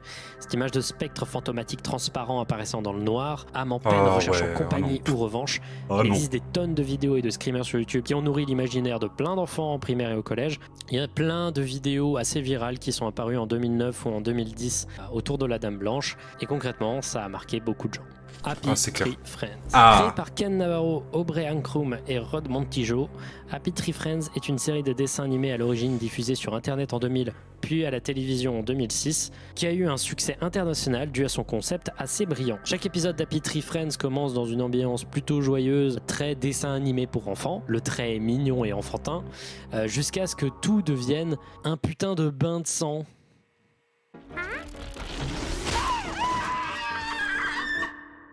Du gore très graphique, évidemment mis en scène pour faire de l'humour pour adultes. Aujourd'hui, ça reste, comme avant, plutôt drôle. Le problème, c'est la présentation. Malgré quand même des avertissements avant chaque épisode, ça n'a pas empêché à des tonnes de gens de tomber dans le piège. C'est notamment le cas pour moi, à genre 9 ans. Je m'en souviens encore, et ça, c'est un gros trauma. Événement. Ah ouais, pareil. Ah non, le Happy Tree Friends. Alors, bien évidemment, aujourd'hui, c'est très drôle et en fait, c'est une série qui est très très cool. C'est quand il tombe dessus, quand t'as 7-8 ans, comme ça a été mon cas. Oh, tu dors pas bien. Oh, tu dors tellement pas bien. Oh, t'as envie de pleurer. Tellement c'est vraiment le concept du canular informatique. On t'attire, on te fait penser que c'est une émission pour gosses. Et il y a eu des avertissements au tout début, pas trop, hein, j'ai l'impression. Peut-être sur le site, on va dire, de manière générale, mais pas devant chaque épisode. Moi, j'en ai pas le souvenir. Et puis, en plus, c'était quelque chose qui était en anglais. Donc, quand tu es français, que tu regardes ça et que tu piges pas un broc d'anglais, c'est on peut te dire attention, va y avoir du gore. Toi, t'es comme ça, tu fais c'est écrit. Bon, c'est rien de plus. Mais ouais, gros trauma, mais série formidable, bien sûr. Grave et historique à la télévision. Celui-là, il est un peu général, mais c'est pour éviter de mettre juste des infos déprimantes que tout le monde connaît déjà. Mais concrètement, le 11 2001, des tueries de masse, des actes terroristes, tout ça, on a potentiellement tous vécu ce moment où nos parents étaient devant la télévision et étaient pour une fois tout aussi terrifiés que nous et silencieux face à l'info. J'ai suivi 2-3 de ce genre d'événements à la télévision en famille et ça m'a marqué, même si ça ne m'a pas forcément traumatisé. Les attaques de Hebdo, par exemple, je pense que vous les avez vécues aussi. Et en général, l'impact que ça a eu dans l'intégralité du pays, tout ça, ça marque en général beaucoup notre génération. Charlie Hebdo, le Bataclan, le 1 2001, tout le monde connaît. Ouais, bien évidemment. Bien évidemment que ça fait flipper. Je pense qu'il y a un petit peu tout le monde qui a vécu ça de toute manière. Et je pense que ça continue aujourd'hui, hein, surtout un petit peu vu les circonstances actuelles dans lesquelles on vit. Et ça s'arrêtera pas. Ça s'arrêtera pas. C'est pas de l'horreur en soi, hein, c'est de la réalité. Et c'est ça qui est terrifiant. Voilà, on a fini avec le ciel et on a encore beaucoup à faire. Que là, on va arriver au moins sur l'iceberg, on va mettre les pieds sur le froid. Bienvenue dans la surface. On a vu vraiment on a gratté Let's Player jouant à des jeux pas d'horreur. grand chose. C'est assez simple à comprendre, mais la mode des Let's Players d'horreur, je sais pas moi, à l'époque il y avait beaucoup Kiki69 dans le Kiki Horror Show, il y a eu Squeezie, il y a eu PewDiePie, il y a eu plein de gens qui faisaient des petites vidéos en jouant des jeux d'horreur avec la facecam ici. Ça a été Moi, ça a été un petit peu de PewDiePie, un petit peu de Farod, Squeezie, j'avais vu un tout petit peu vite fait. Ça a été un petit peu plus tard quand même, hein. Markiplier. Markiplier qui continue à faire vraiment beaucoup de contenu d'horreur et c'est trop cool, hein. Le mec, il est resté à fond sur ça, hein. Il adore l'horreur. Et Markiplier, ça a l'air d'être un chic type. C'était un phénomène autour de 2011-2012, il y a eu une montée de ça, et encore aujourd'hui ça reste assez présent. À l'époque ça dégotait des jeux indépendants gratuits et simples fonctionnant avec des mécaniques de jumpscare, et ça a donné accès à toute une génération à plein de jeux ultra étranges, plutôt cheap et simples, qui ont terrifié. Ça m'a bien niqué. Pokémon. Gros trauma pour pas mal de personnes. Moi, je pense que un des trucs qui m'a le plus trauma, c'était PewDiePie sur Amnesia. C'était assez horrible. Amnesia est horrible. Mais ouais. Et il y a un YouTuber qui se consacre vraiment à la découverte de jeux d'horreur, de jeux notamment très indés, sur des formats différents. Ça va être sur du RPG Maker, ça va être des jeux qui sont faits sous Unity, des jeux qui miment des graphismes de PS1 ou de Nintendo 64, qui s'appelle Manly Badass Hero. Pourquoi pas, hein, le blaze est pas mal, hein, on va dire. Mais si jamais vous souhaitez découvrir des jeux d'horreur, des jeux qui utilisent des mécaniques qui sont très cool, hein, qui peuvent être novatrices et qui vous fait découvrir des pans entiers de formats et de culture de jeux d'horreur, vous regardez cette chaîne. Peut-être que je le marquerai, hein, en vidéo. Je vais m'y baser beaucoup. Je préviens, je vais m'y baser beaucoup pour les vidéos que je vais écrire. Pokémon Lost Silver. Oh, putain.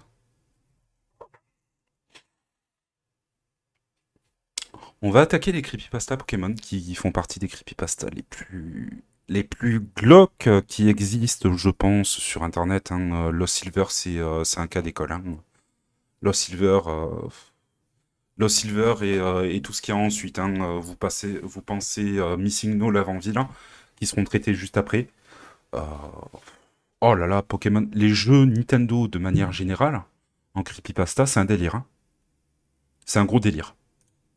Lost Silver. Il s'agit d'une histoire concernant une cartouche hantée de Pokémon Silver sur Game Boy Color, qu'un lycéen aurait trouvé en occasion. Encore une cartouche Quand le lycéen mit le jeu corrompue, dans sa hantée. cartouche, il vit qu'il était très différent de l'habitude. Le personnage s'appelait 3 petits points, cumulait 999 heures de jeu et avait tous les Pokémon. L'histoire est assez longue et montre des séries d'événements troublants impliquant des morts de Pokémon et une atmosphère pleine de solitude. Les images restent pour certaines personnes assez importantes, notamment des messages notés dans l'inventaire du jeu avec des Pokémon Zarbi, des Pokémon à l'effigie de chaque lettre de l'alphabet, ou alors cette image du dresseur, les yeux noirs ensanglantés, sombre. Ouais, l'image du dresseur, là, c'est horrible. Ça a été beaucoup réutilisé pour des fanarts. Ça a été réutilisé sur un mode d'un jeu de rythme qui s'appelle Friday Night Funkin', qui est un jeu qui est incroyable et qui fait énormément de dommages à la culture horrifique d'Internet, à la culture d'Internet de manière générale, hein, la pop culture, tout ça on connaît. Et un mode qui s'appelle, je crois, c'est le mode Lullaby, qui traite de plusieurs creepypastas de l'univers de Pokémon, dont Lost Silver et tout ça. C'est un truc de fou.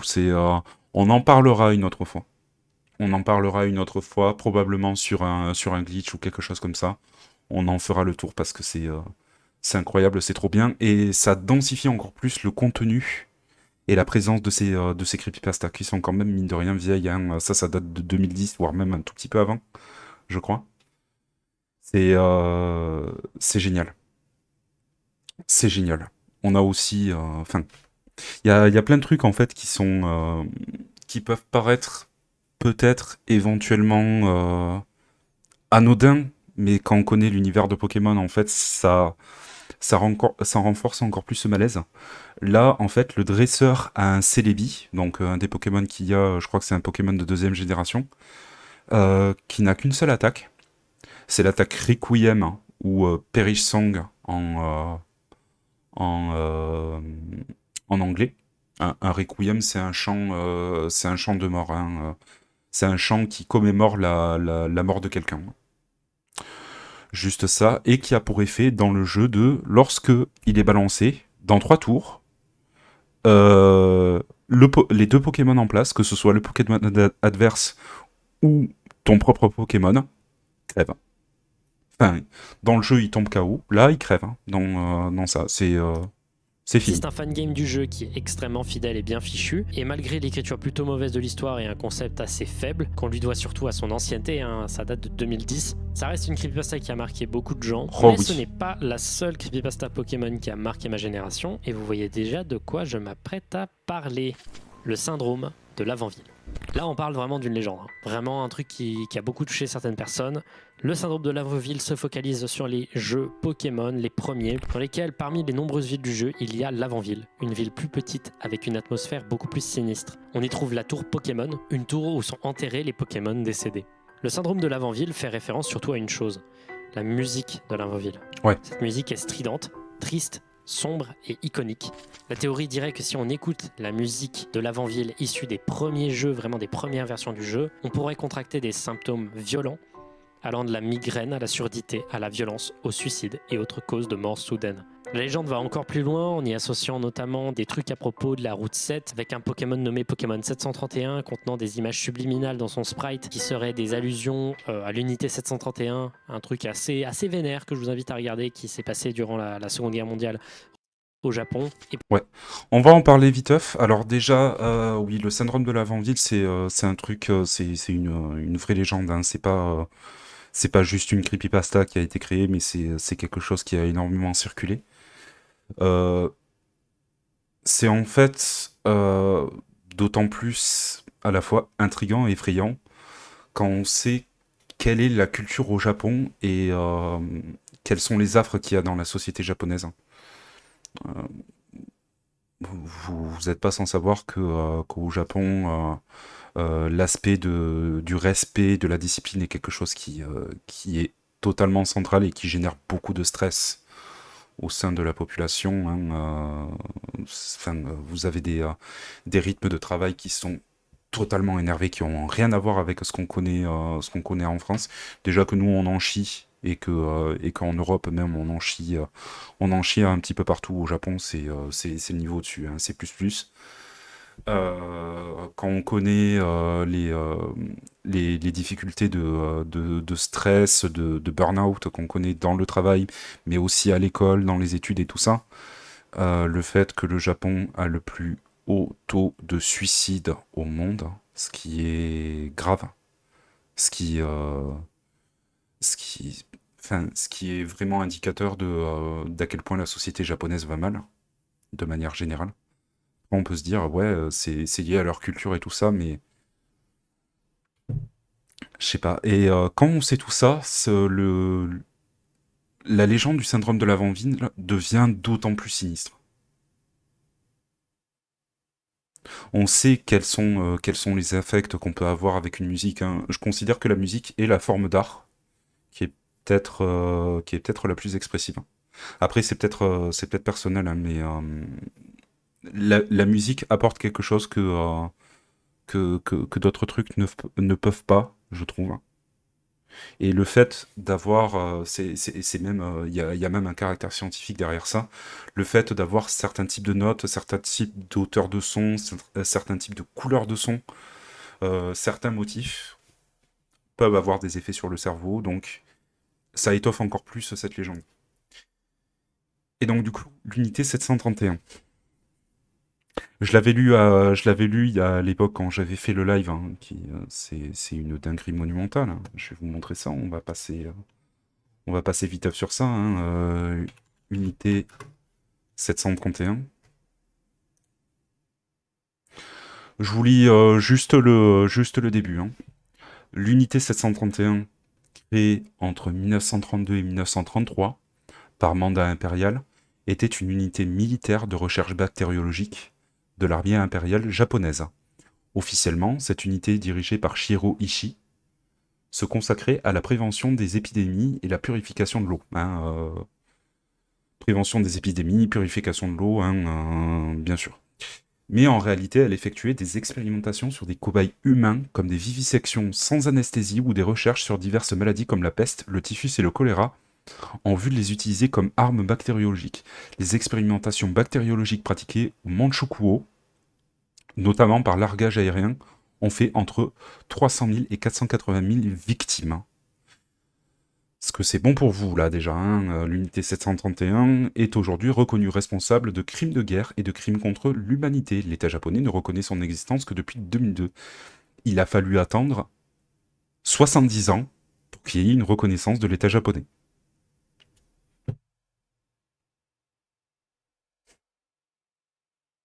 Il y a rien de plus à dire sur ça. Hein. Alors déjà le fait que ça soit potentiellement inscrit quelque part dans le code de Pokémon ou dans les sprites, c'est flippant. Et quand on connaît l'histoire, hein, parce qu'on va pas lire toute la page Wikipédia, hein, je vous laisse regarder ça par vous-même. Hein. Mais ça fait péter un câble. Hein. Ça fait totalement péter un câble. Bref. Pour le coup, le syndrome de l'Avant-Ville a causé une énorme psychose au sein de plusieurs générations de fans de Pokémon, bien que ça ne soit rien d'autre qu'une légende.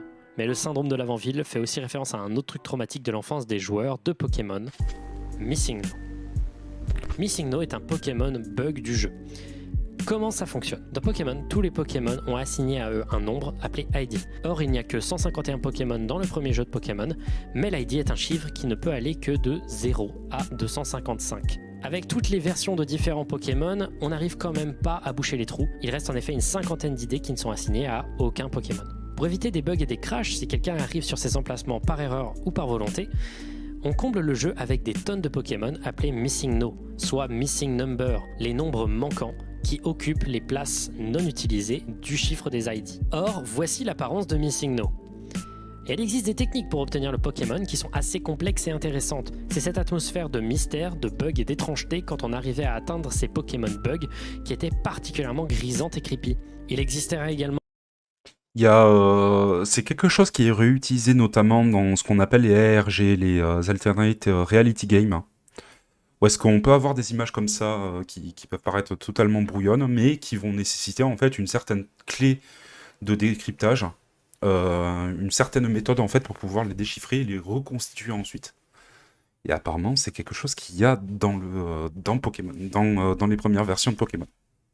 Des sprites de fantômes, de mains blanches ou d'un homme enterré qui seraient des Missing No qui auraient des effets néfastes et également sur la psyché des enfants qui les verraient. C'est horrible. Ils sont tous liés au syndrome de l'Avant-Ville qui serait également la cause de symptômes violents. Bref, un mystère et un des bugs les plus connus de l'histoire des jeux vidéo.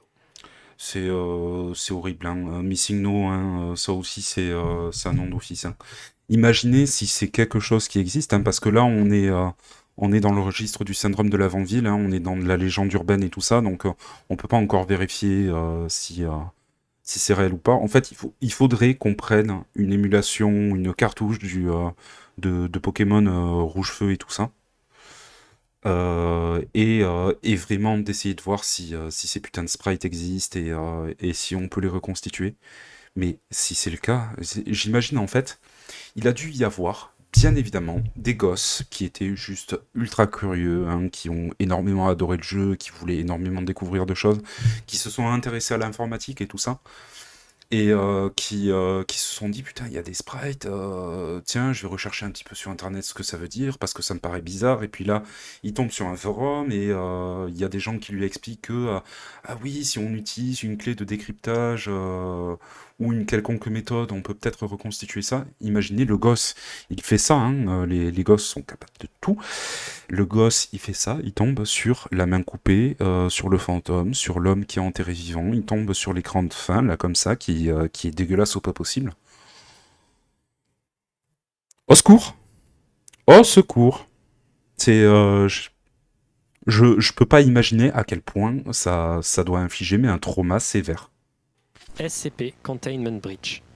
SCP Containment Breach. On va passer vite dessus, inspiré, je crois. Du wiki de la fondation SCP dont je vous ai parlé précédemment, qui a été développé en 2012 et qui encore aujourd'hui continue de recevoir des mises à jour. Le jeu est développé par Jonas Rikkonen et a été mis sur internet gratuitement pour la première fois en 2012. On y contrôle un condamné à mort servant de cobaye à la fondation, essayant de s'enfuir du complexe après qu'un bug général et une déconnexion de l'électricité fassent que tous les SCP, tous les monstres paranormaux commencent à s'enfuir. On doit donc se balader dans ce gigantesque laboratoire dans l'obscurité, alors que de très nombreux monstres s'y baladent librement, tous avec des patterns variés et des fonctionnements qui leur sont propres, inspirés des véritables fonctionnements des monstres décrits dans le wiki. SCP Containment Breach est plutôt un bon jeu. Étonnamment, il marche très bien et pour un jeu indépendant, c'est probablement un des meilleurs jeux d'horreur indépendants gratuits que vous pourrez trouver sur internet. Étonnamment. Il est très complet, il a une communauté très active, mais il a néanmoins traumatisé énormément de gens, surtout à cause de ça. 1, 2, 3. Le SCP-173 fonctionne comme les anges pleureurs de Doctor Who. Tant qu'on ne le voit pas, il peut se déplacer. Le jeu s'accompagne d'une mécanique de clignement d'yeux qui rend tout déplacement dans les couloirs de la Fondation particulièrement stressant.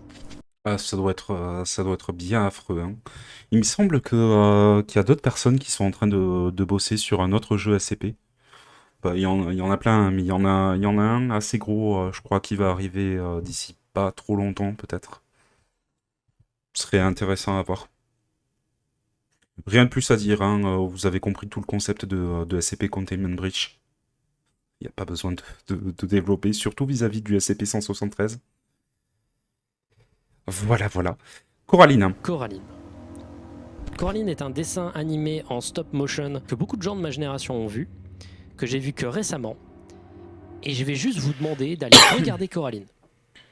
C'est un chef-d'œuvre, c'est trop bien, c'est génial. Un des meilleurs films que j'ai pu voir, et surtout un des meilleurs films en stop motion. L'animation est formidable, mais vous allez très vite comprendre qu'il y a des designs, des concepts, des idées qui sont de l'essence pour les cauchemars, quoi. Donc je vous invite à aller le voir, je veux pas vous le spoiler, je l'ai découvert que récemment et là je peux comprendre que l'aspect découverte peut beaucoup aider. Bon courage.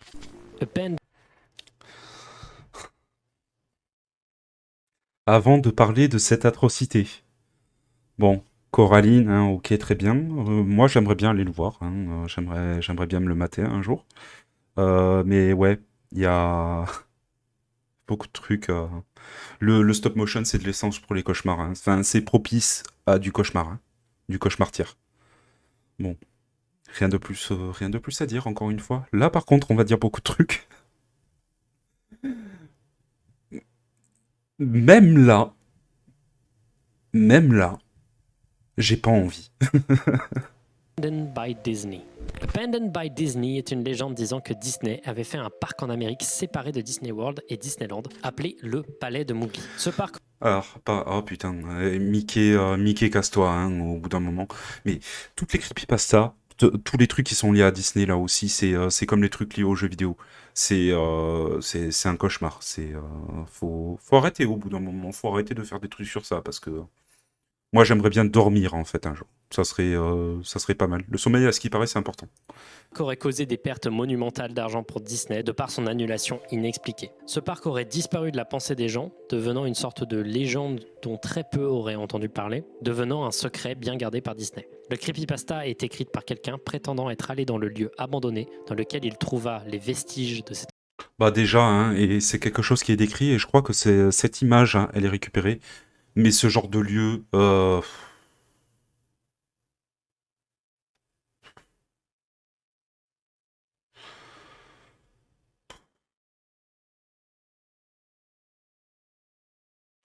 bref.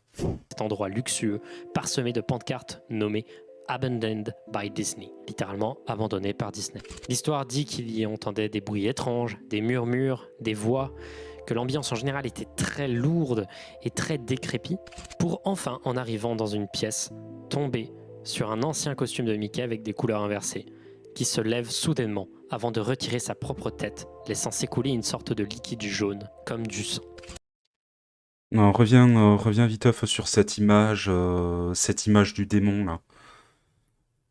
Abandoned by Disney a été une des creepypastas écrites que j'ai regardées de A à Z.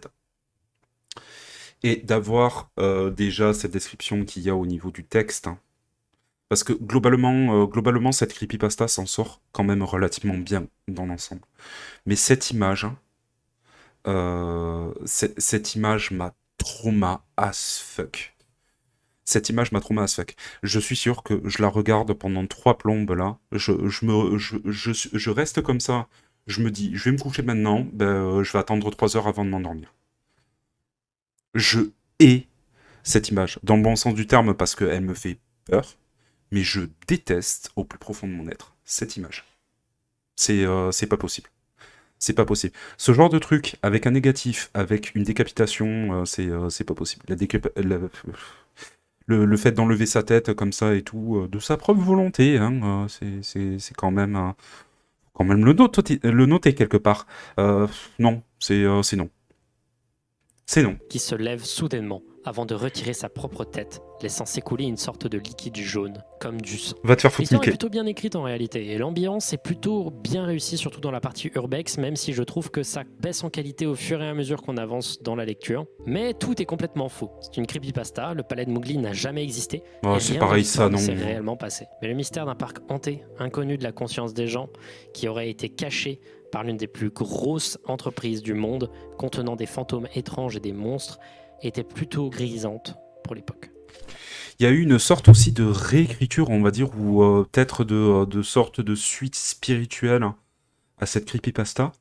Ou est-ce que je crois que c'était une ou deux personnes dans l'histoire qui descendaient dans une sorte de basement, dans une sorte de micro-complexe souterrain, où est-ce qu'il y avait plusieurs loges d'artistes, et où est-ce qu'on voyait ce genre de mascotte totalement dégueulasse, totalement cauchemar, qui sortait et qui sortait pour, pour dire gentiment aux personnes qui étaient là d'aller dormir, quoi. Hein, pour pas dire autre chose. Et qui coursait les protagonistes. Déjà, on a ça, c'est non. Et là, vraiment, Feldup a abordé quelque chose qui est très important et euh, qui fait une grosse partie, une grosse particularité des creepypastas sur Disney et des creepypastas, par exemple, sur Nintendo. Parce que c'est quelque chose qui existe sur ça aussi, les légendes sur ça, ça existe. C'est le fait que ça soit lié à des compagnies qui sont tellement grosses, tellement influentes et tellement riches que, bon, c'est du complotisme, hein, mais que potentiellement, elles pourraient masquer des informations.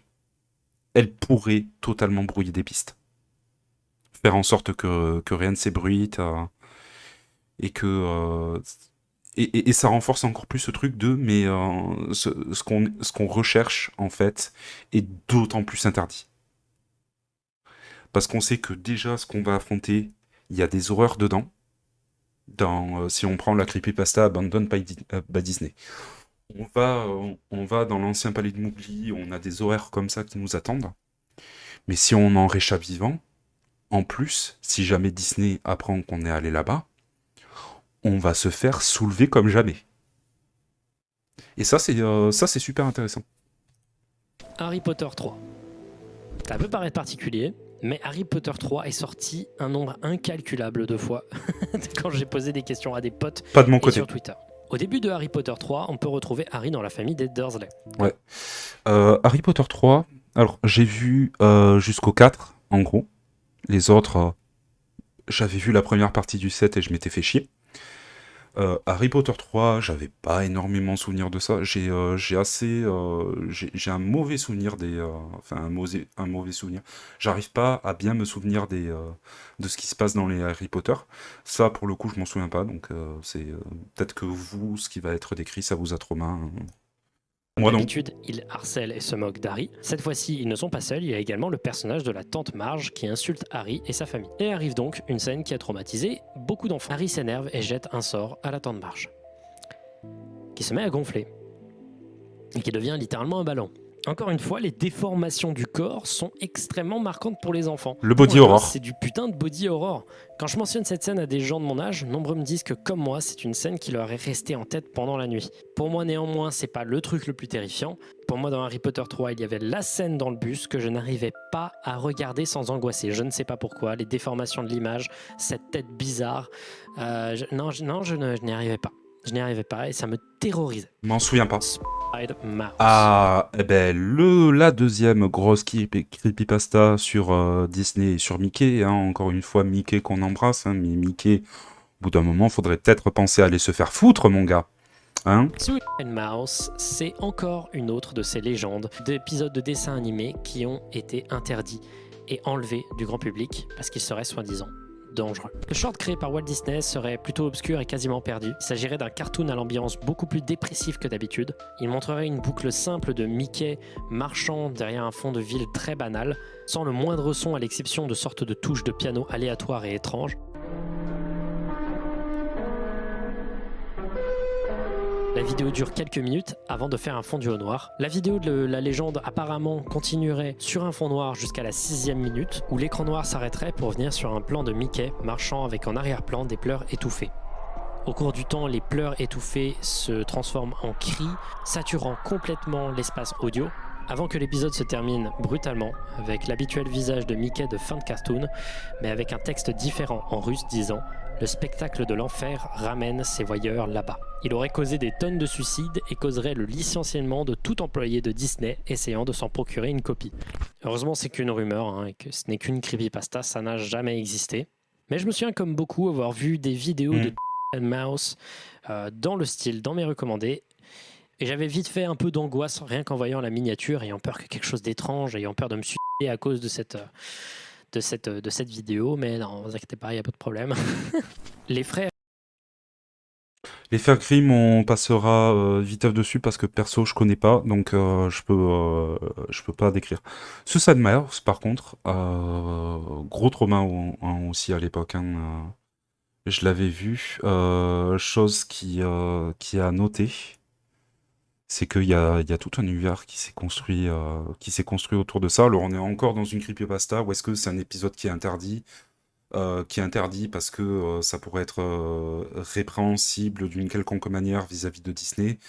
Ça peut générer des suicides. Le truc causerait le licenciement de n'importe quelle personne qui se procure la copie, etc. J'avais vu la vidéo à l'époque, mais c'est non, quoi. C'est non. Encore une fois, c'est non.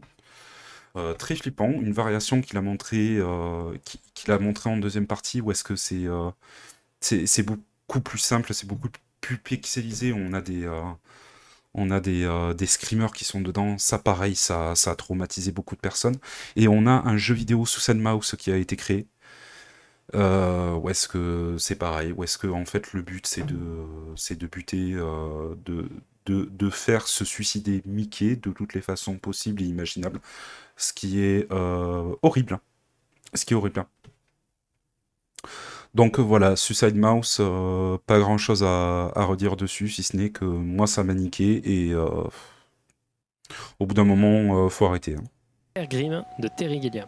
Les Frères Grimm est un film de Terry Gilliam, sorti dans le début des années 2000. Celui-ci est une version exagérée de l'histoire des véritables Frères Grimm, qui sont responsables d'énormément de contes que vous connaissez certainement. Mais ici, ils sont présentés comme des prestidigitateurs, essayant d'aider des villageois subissant des problèmes surnaturels en les arnaquant avec des mises en scène. J'ai pas vu le film, personnellement. Peut-être que je me suis trompé sur le plot, mais au vu de la réaction très tiède de la critique et de l'ambiance générale du film qui ne me parle pas trop, j'ai pas eu la foi de le regarder.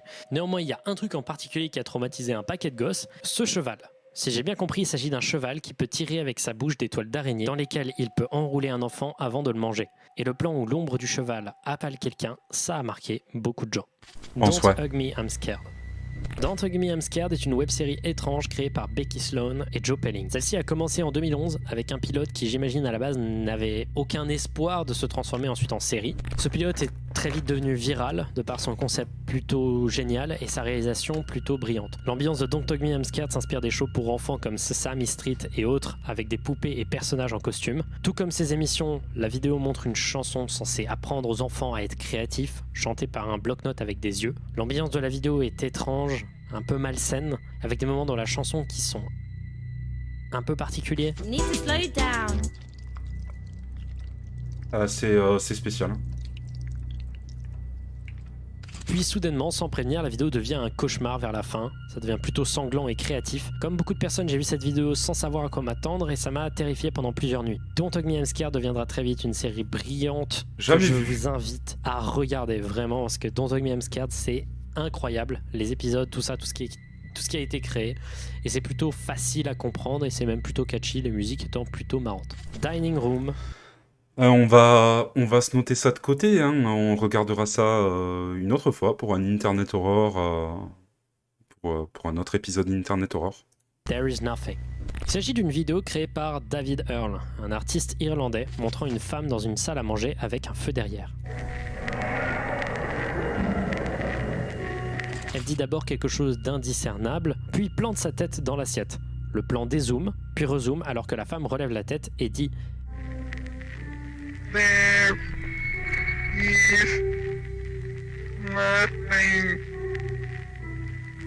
La vidéo est construite pour pouvoir être une boucle infinie. C'est un palindrome visuel mais également audio. L'esthétique générale est creepy et dérangeante de par son côté très robotique et peu naturel. La vidéo aurait un sens caché. David Earl aurait été inspiré par l'idée qu'après la mort il n'y aurait rien et on verrait une femme morte revenir depuis les morts en disant il n'y a rien, qu'il n'y a pas de finalité dans la vie. Il y a un côté très nihiliste et très vide et très déprimant derrière le sens de cette vidéo. I feel C'est très creepy, mais enfin, c'est viteuf creepy. Moi, je trouve ça drôle. J'aime bien le There is nothing. Et I Feel Fantastic, qui est un petit peu dans la même veine que There is nothing. fantastic.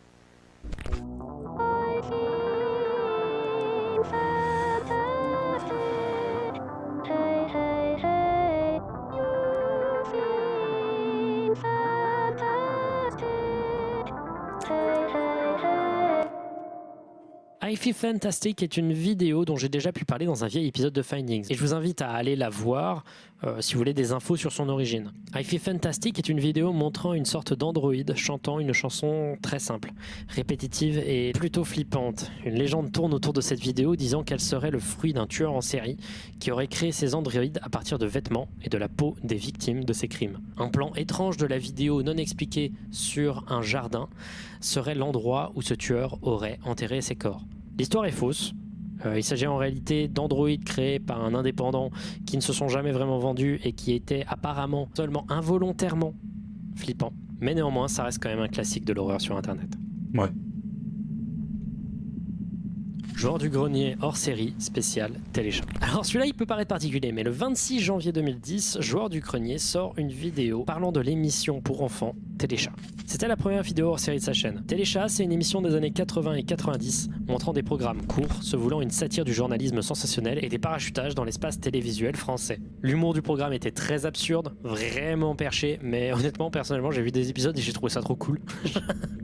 Je trouve ça vraiment bizarre, mais dans le bon sens du terme. Cette émission a énormément traumatisé la génération Y, avec des étranges personnages, dont des objets parlants, qui ont un design plutôt creepy. Mais si je parle, non pas du dessin animé, mais de la vidéo de Joueur du grenier, c'est simplement parce que, on l'a jamais vue, nous. Elle n'a jamais...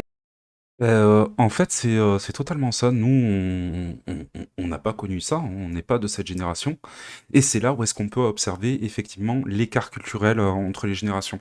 Là, pareil, comme fait le dupe, moi je regarde ça, moi ça me fait marrer. Et sur le moment, j'avais pas capté. Enfin, si, j'avais capté le fait que c'était bizarre et que les designs étaient peut-être un petit peu creepy. Ça, y a pas de problème. Mais j'avais pas capté en fait à quel point ça avait ça avait juste fait cauchemarder la génération Y, la génération précédente à la nôtre. Et c'est un truc de fou. jamais été diffusé à ma génération. C'est vraiment un produit de son époque. Et le Joueur du grenier a mis une lumière sur le trauma que la série peut causer à des enfants, dû à ses personnages au design étrange et rigide, mais surtout les objets et les délires absurdistes qui avaient des designs pouvant sembler vraiment terrifiants. Moi, ça me Il y a fait marrer. certaines phrases qui ont marqué des gens, qui restent gravées chez certaines personnes, notamment la fameuse tête de fœtus écrasée. Bref, Ben Drowned. Ah, Ben Drowned. Oh là là là là là là là là là là là là là là là. Oh. Oh la clim. Bon, JDG spécial téléchat. En vrai, j'aimerais bien aller re-regarder cette vidéo et pouvoir apprécier ça. Je crois que je vais juste après ça, je vais aller la re-regarder juste pour le kiff déjà de revoir une ancienne vidéo de Joueur du grenier et d'essayer de recomprendre en fait de réapprécier l'émotion que JDG a voulu transcrire vis-à-vis de ça. Bref, Ben Drowned. Gros morceau. Gros morceau. Très gros morceau. Énorme morceau. Cauchemar. est une creepypasta qui a été postée dans l'espace d'une semaine dans un thread sur le board X de 4chan, le board paranormal. Ça a été posté en 2010 et ça décrivait les mésaventures de l'utilisateur Géduzeble qui, en allant dans une brocante, a acheté une cartouche de Majora's Mask étrange sur laquelle était écrite au feutre noir juste Majora, à la place du design habituel de la cartouche. Au cours de l'histoire, on se rend compte que le jeu appartenait en réalité avant à un enfant du nom de Ben, Cartouche qui hantée, serait mort machin, et noyé. tout ça. Le jeu comporte des événements étranges et glitchés qui ont tous du sens et qui mettent très mal à l'aise. L'ambiance de Ben Drowned était folle pour l'époque. Et ça a vraiment marqué énormément de gens. Ça a inspiré des dizaines et des dizaines de creepypasta tant son atmosphère était novatrice et efficace à l'époque, avec des vidéos de gameplay puissantes et terrifiantes, avec notamment cette statue de Link censée représenter un fantôme qui suit le joueur tout au cours de la partie de Géduzeble. Oh putain, oui. Alors ça, mais même aujourd'hui, moi je le re-regarde, ça me fait flipper. C'était terrifiant pour un enfant. Ouais. Putain, les petits jumpscares subliminaux là qui passent. Oh là là, je suis. Viteuf, même vis-à-vis de ça, parce que c'est vraiment ultra trauma, hein, ce truc. On va aller sur la vidéo de Gédusable. Hein. Enfin, on va pas regarder ça, mais je vous invite à regarder la chaîne avec tout ce qu'il y a dessus, notamment les toutes premières vidéos, donc du coup, qui sont consacrées à cette creepypasta. Alors, il y a eu plusieurs rééditions de la creepypasta, mais la creepypasta originelle qui a été faite par Gédusable avec les vidéos de gameplay qu'il a proposées, qui sont folles, hein. Le mec, il a beaucoup trop géré vis-à-vis de ça. C'est flippant, quand on l'avait vu en live, enfin, lorsque vous verrez l'épisode 3 d'Internet Horror qui est consacré au creepypasta, on revient sur Ben Drowned et on voit justement, je crois, qu'on regarde les 4 vidéos de mémoire. C'est... Même encore aujourd'hui, moi, ça me terrifie. Ça me terrifie. Ce putain de truc là, et il y a d'autres trucs qui sont sortis, donc il faudra qu'on fasse un deuxième épisode Creepypasta ou un deuxième truc qui est juste consacré à cette putain de chaîne pour voir les vidéos et pour se faire matrixer la gueule comme jamais. Oh là là. Bloody Mary, une légende urbaine que moi je connais viteuf, mais qui m'impressionne pas, mis à part un Bloody truc. Mary.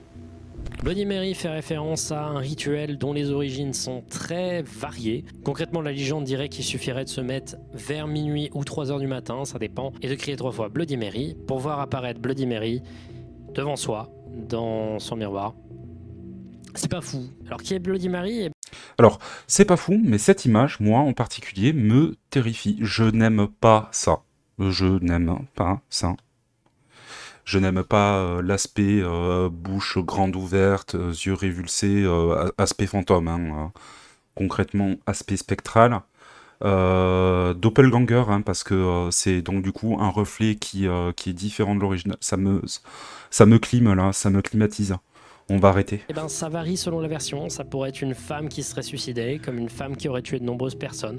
Alors ce serait lié à Marie Tudor, reine d'Angleterre au XVIe siècle, qui est surnommée Bloody Mary ou Marie la Sanglante due à ses violentes actions contre la communauté protestante. Bref, un rituel dont on a presque tous entendu parler, qui ne marche pas. Néanmoins, il y a quand même un truc à noter. Regarder son visage dans le noir fixement pendant plusieurs minutes peut amener à des déformations du visage, juste parce que votre cerveau crée ces déformations, parce que il veut du stimulus, Oui. quoi.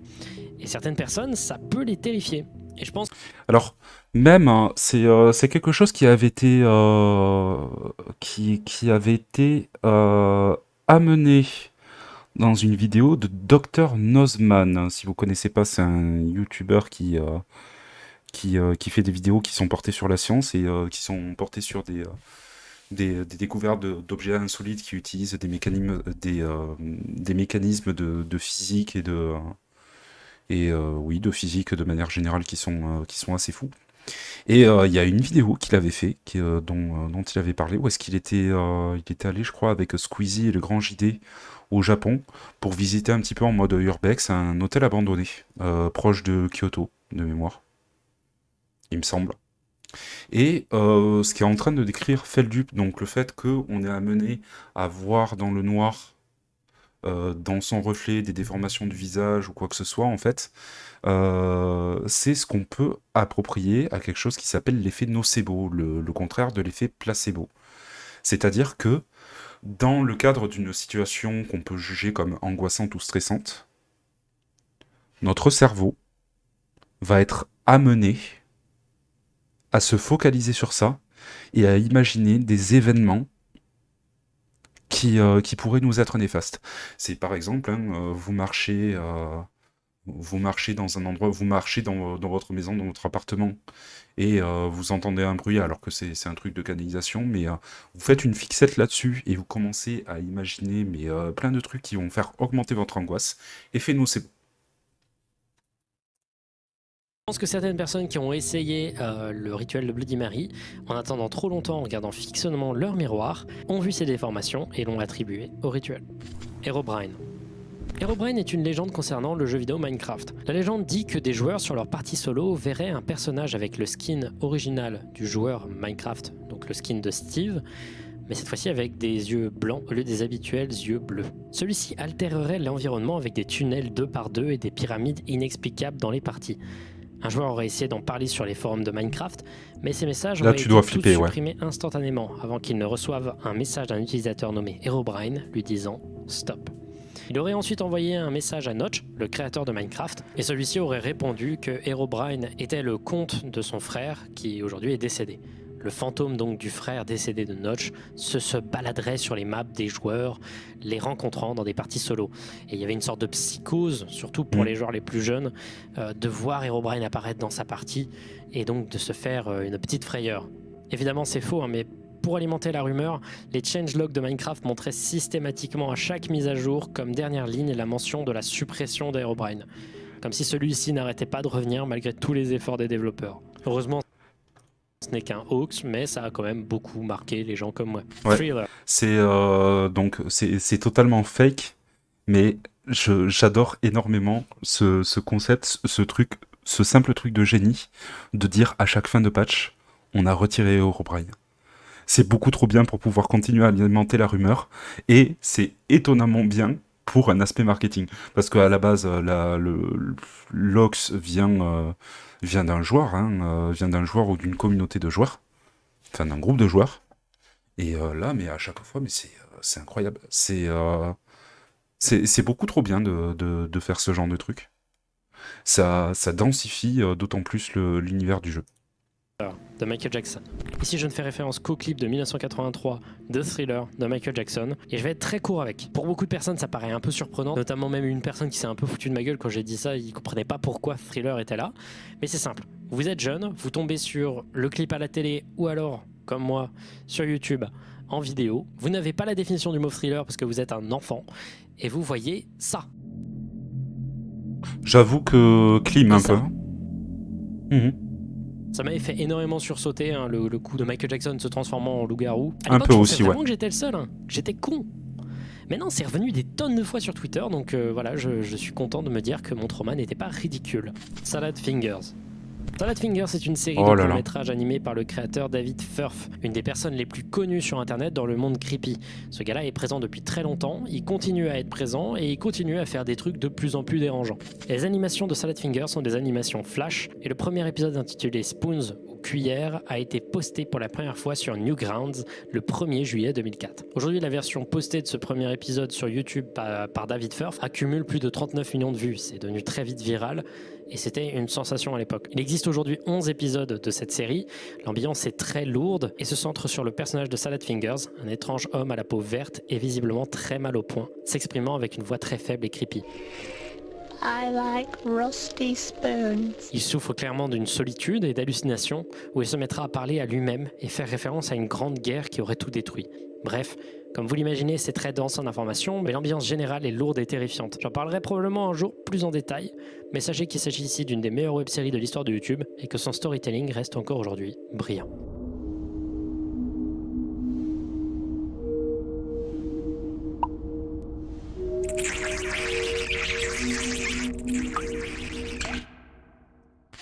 On en reparlera, on en reparlera. Salad Fingers, c'est un monument d'Internet. C'est un monument de YouTube. C'est incroyable. Et on le regardera même, tu sais, c'est à se mettre sur la checklist avec, comment il s'appelle? L'autre série là, dont j'ai déjà oublié le nom. Bref, on regardera ça. Peut-être que ça fera aussi un épisode à part entière, soit en Internet Horror, soit sur autre chose. C'est trop cool. Le Rake. Le Rake est une légende à propos d'un monstre qui s'attaquerait aux gens après les avoir stalkés pendant plusieurs mois. Il suivrait les gens et les observerait durant la nuit quand ceux-ci ne sont pas au courant de leur présence. Celui-ci est très pâle, a une figure relativement humanoïde et se déplace à 4 pattes et posséderait des yeux vides, pas de nez et une mâchoire assez proéminente. L'histoire daterait de 2005 quand le board B de 4chan s'est rejoint pour créer un monstre cryptide ensemble. Depuis ce moment, beaucoup prétendent l'avoir vu, filmé, photographié. Oh, frick! Mais ce n'est donc qu'un mythe. Le Rake n'existe pas, mais la peur de le voir te regarder pendant la nuit a suivi beaucoup de gens. Le suicide Ça aussi pas mal, hein. Le Rake. Le Rake, c'est vrai que il y a des photos qui tournaient autour de ça, enfin des photos, des dessins, tout ce que vous voulez, qui tournaient autour de ça, qui ont fait peur à pas mal de personnes, hein. Et il me semble que dans le jeu In Silence, qui est un jeu asymétrique, où est-ce qu'il y a un joueur qui contrôle un monstre qui est à moitié aveugle, hein, pour le coup, qui se repère beaucoup au son, et les quatre autres qui sont les survivants qui doivent trouver des composants de voiture pour pouvoir se barrer. Je crois que la créature en question, le monstre, est inspiré du Rake. Je crois même qu'il est appelé le Rake. C'est une réinvention du Rake. Donc c'est très très cool. Pas grand chose à dire de plus là-dessus, hein, je pense. Le suicide de Carlo, le Squidward Suicide, hein, aussi appelé Red Mist. de Carlo ou Red Mist. Le suicide de Carlo ou Squidward Suicide ou The Red Mist est une légende urbaine concernant un épisode maudit de Bob l'éponge. Celui-ci contiendrait une histoire un peu déprimante où le personnage de Carlo ferait un concert devant tous ses amis avant de se faire humilier par tout le monde. Celui-ci tomberait dans une grave dépression et le montage serait vraiment creepy, contiendrait des images subliminales d'actes horribles et gore et sanglants, etc., etc. Il serait seul en train de pleurer, puis enfin il se suiciderait avec des yeux rouges dont s'échapperaient des larmes de sang. L'épisode n'existe pas en réalité, encore une fois, hein, c'est encore une creepypasta qui a été postée pour la première fois sur 7chan en 2010, mais aujourd'hui elle fait quand même sacrément partie de l'inconscient collectif au point que dans un épisode récent de Bob l'éponge qui a été censuré depuis, une référence à celui-ci a été faite. Little Baby's Ice Cream. Little Baby's Ice Cream est une marque de crème glacée en Amérique basée en Philadelphie. En 2012, une pub est créée pour cette petite entreprise. La voici.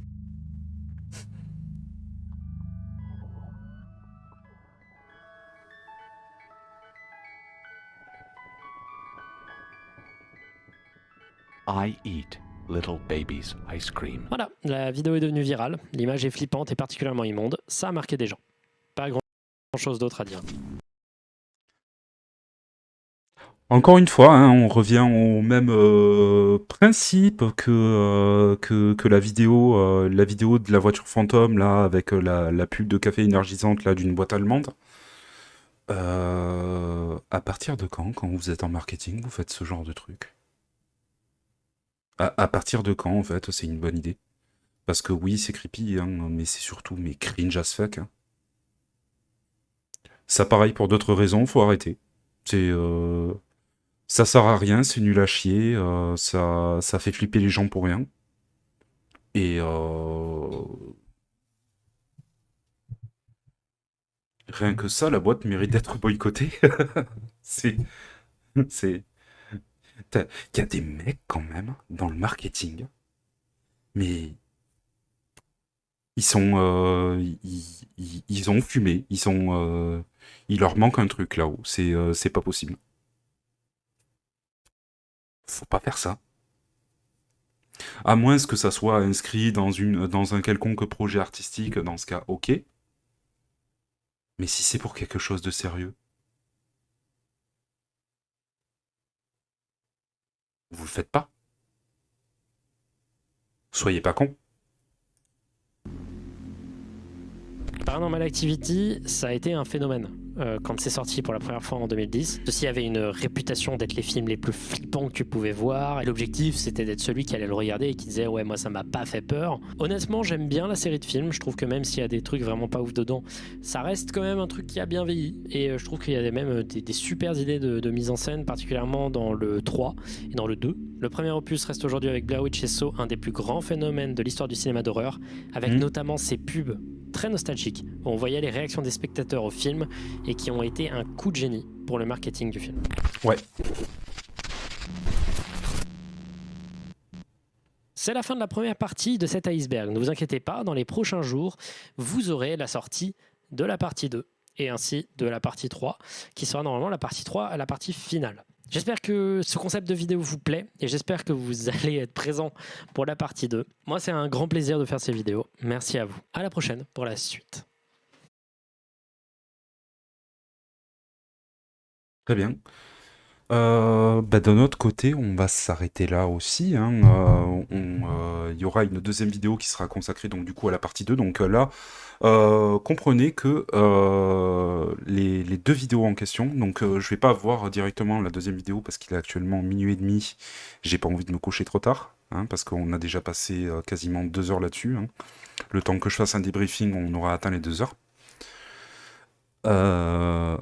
Et puis, pour éviter d'avoir des trucs qui sont trop longs, vous allez déjà avoir plus d'1h30, voire 1h45 de vidéos à voir de votre côté. On va y aller mollo, on va pas vous mettre 4 heures dans la gueule. Moi, j'ai pas spécialement envie de faire ça. Mais voilà. Voilà. Bon. Vous avez compris le concept, si jamais vous avez aimé donc du coup la vidéo, cette petite vidéo de review dans le cadre du premier épisode d'Internet Horror, première partie, bien évidemment. N'hésitez pas à lâcher un pouce, n'hésitez pas à vous abonner, à partager, enfin bon, vous connaissez la chanson de manière générale, je pense qu'on vous l'a dit suffisamment, si vous êtes, si vous connaissez un petit peu YouTube. Et donc du coup, on va se dire à la prochaine sur la deuxième partie des traumatismes d'enfance de la génération Z, fait par Feldup. Sur ce, gros bisous à vous, et à la prochaine.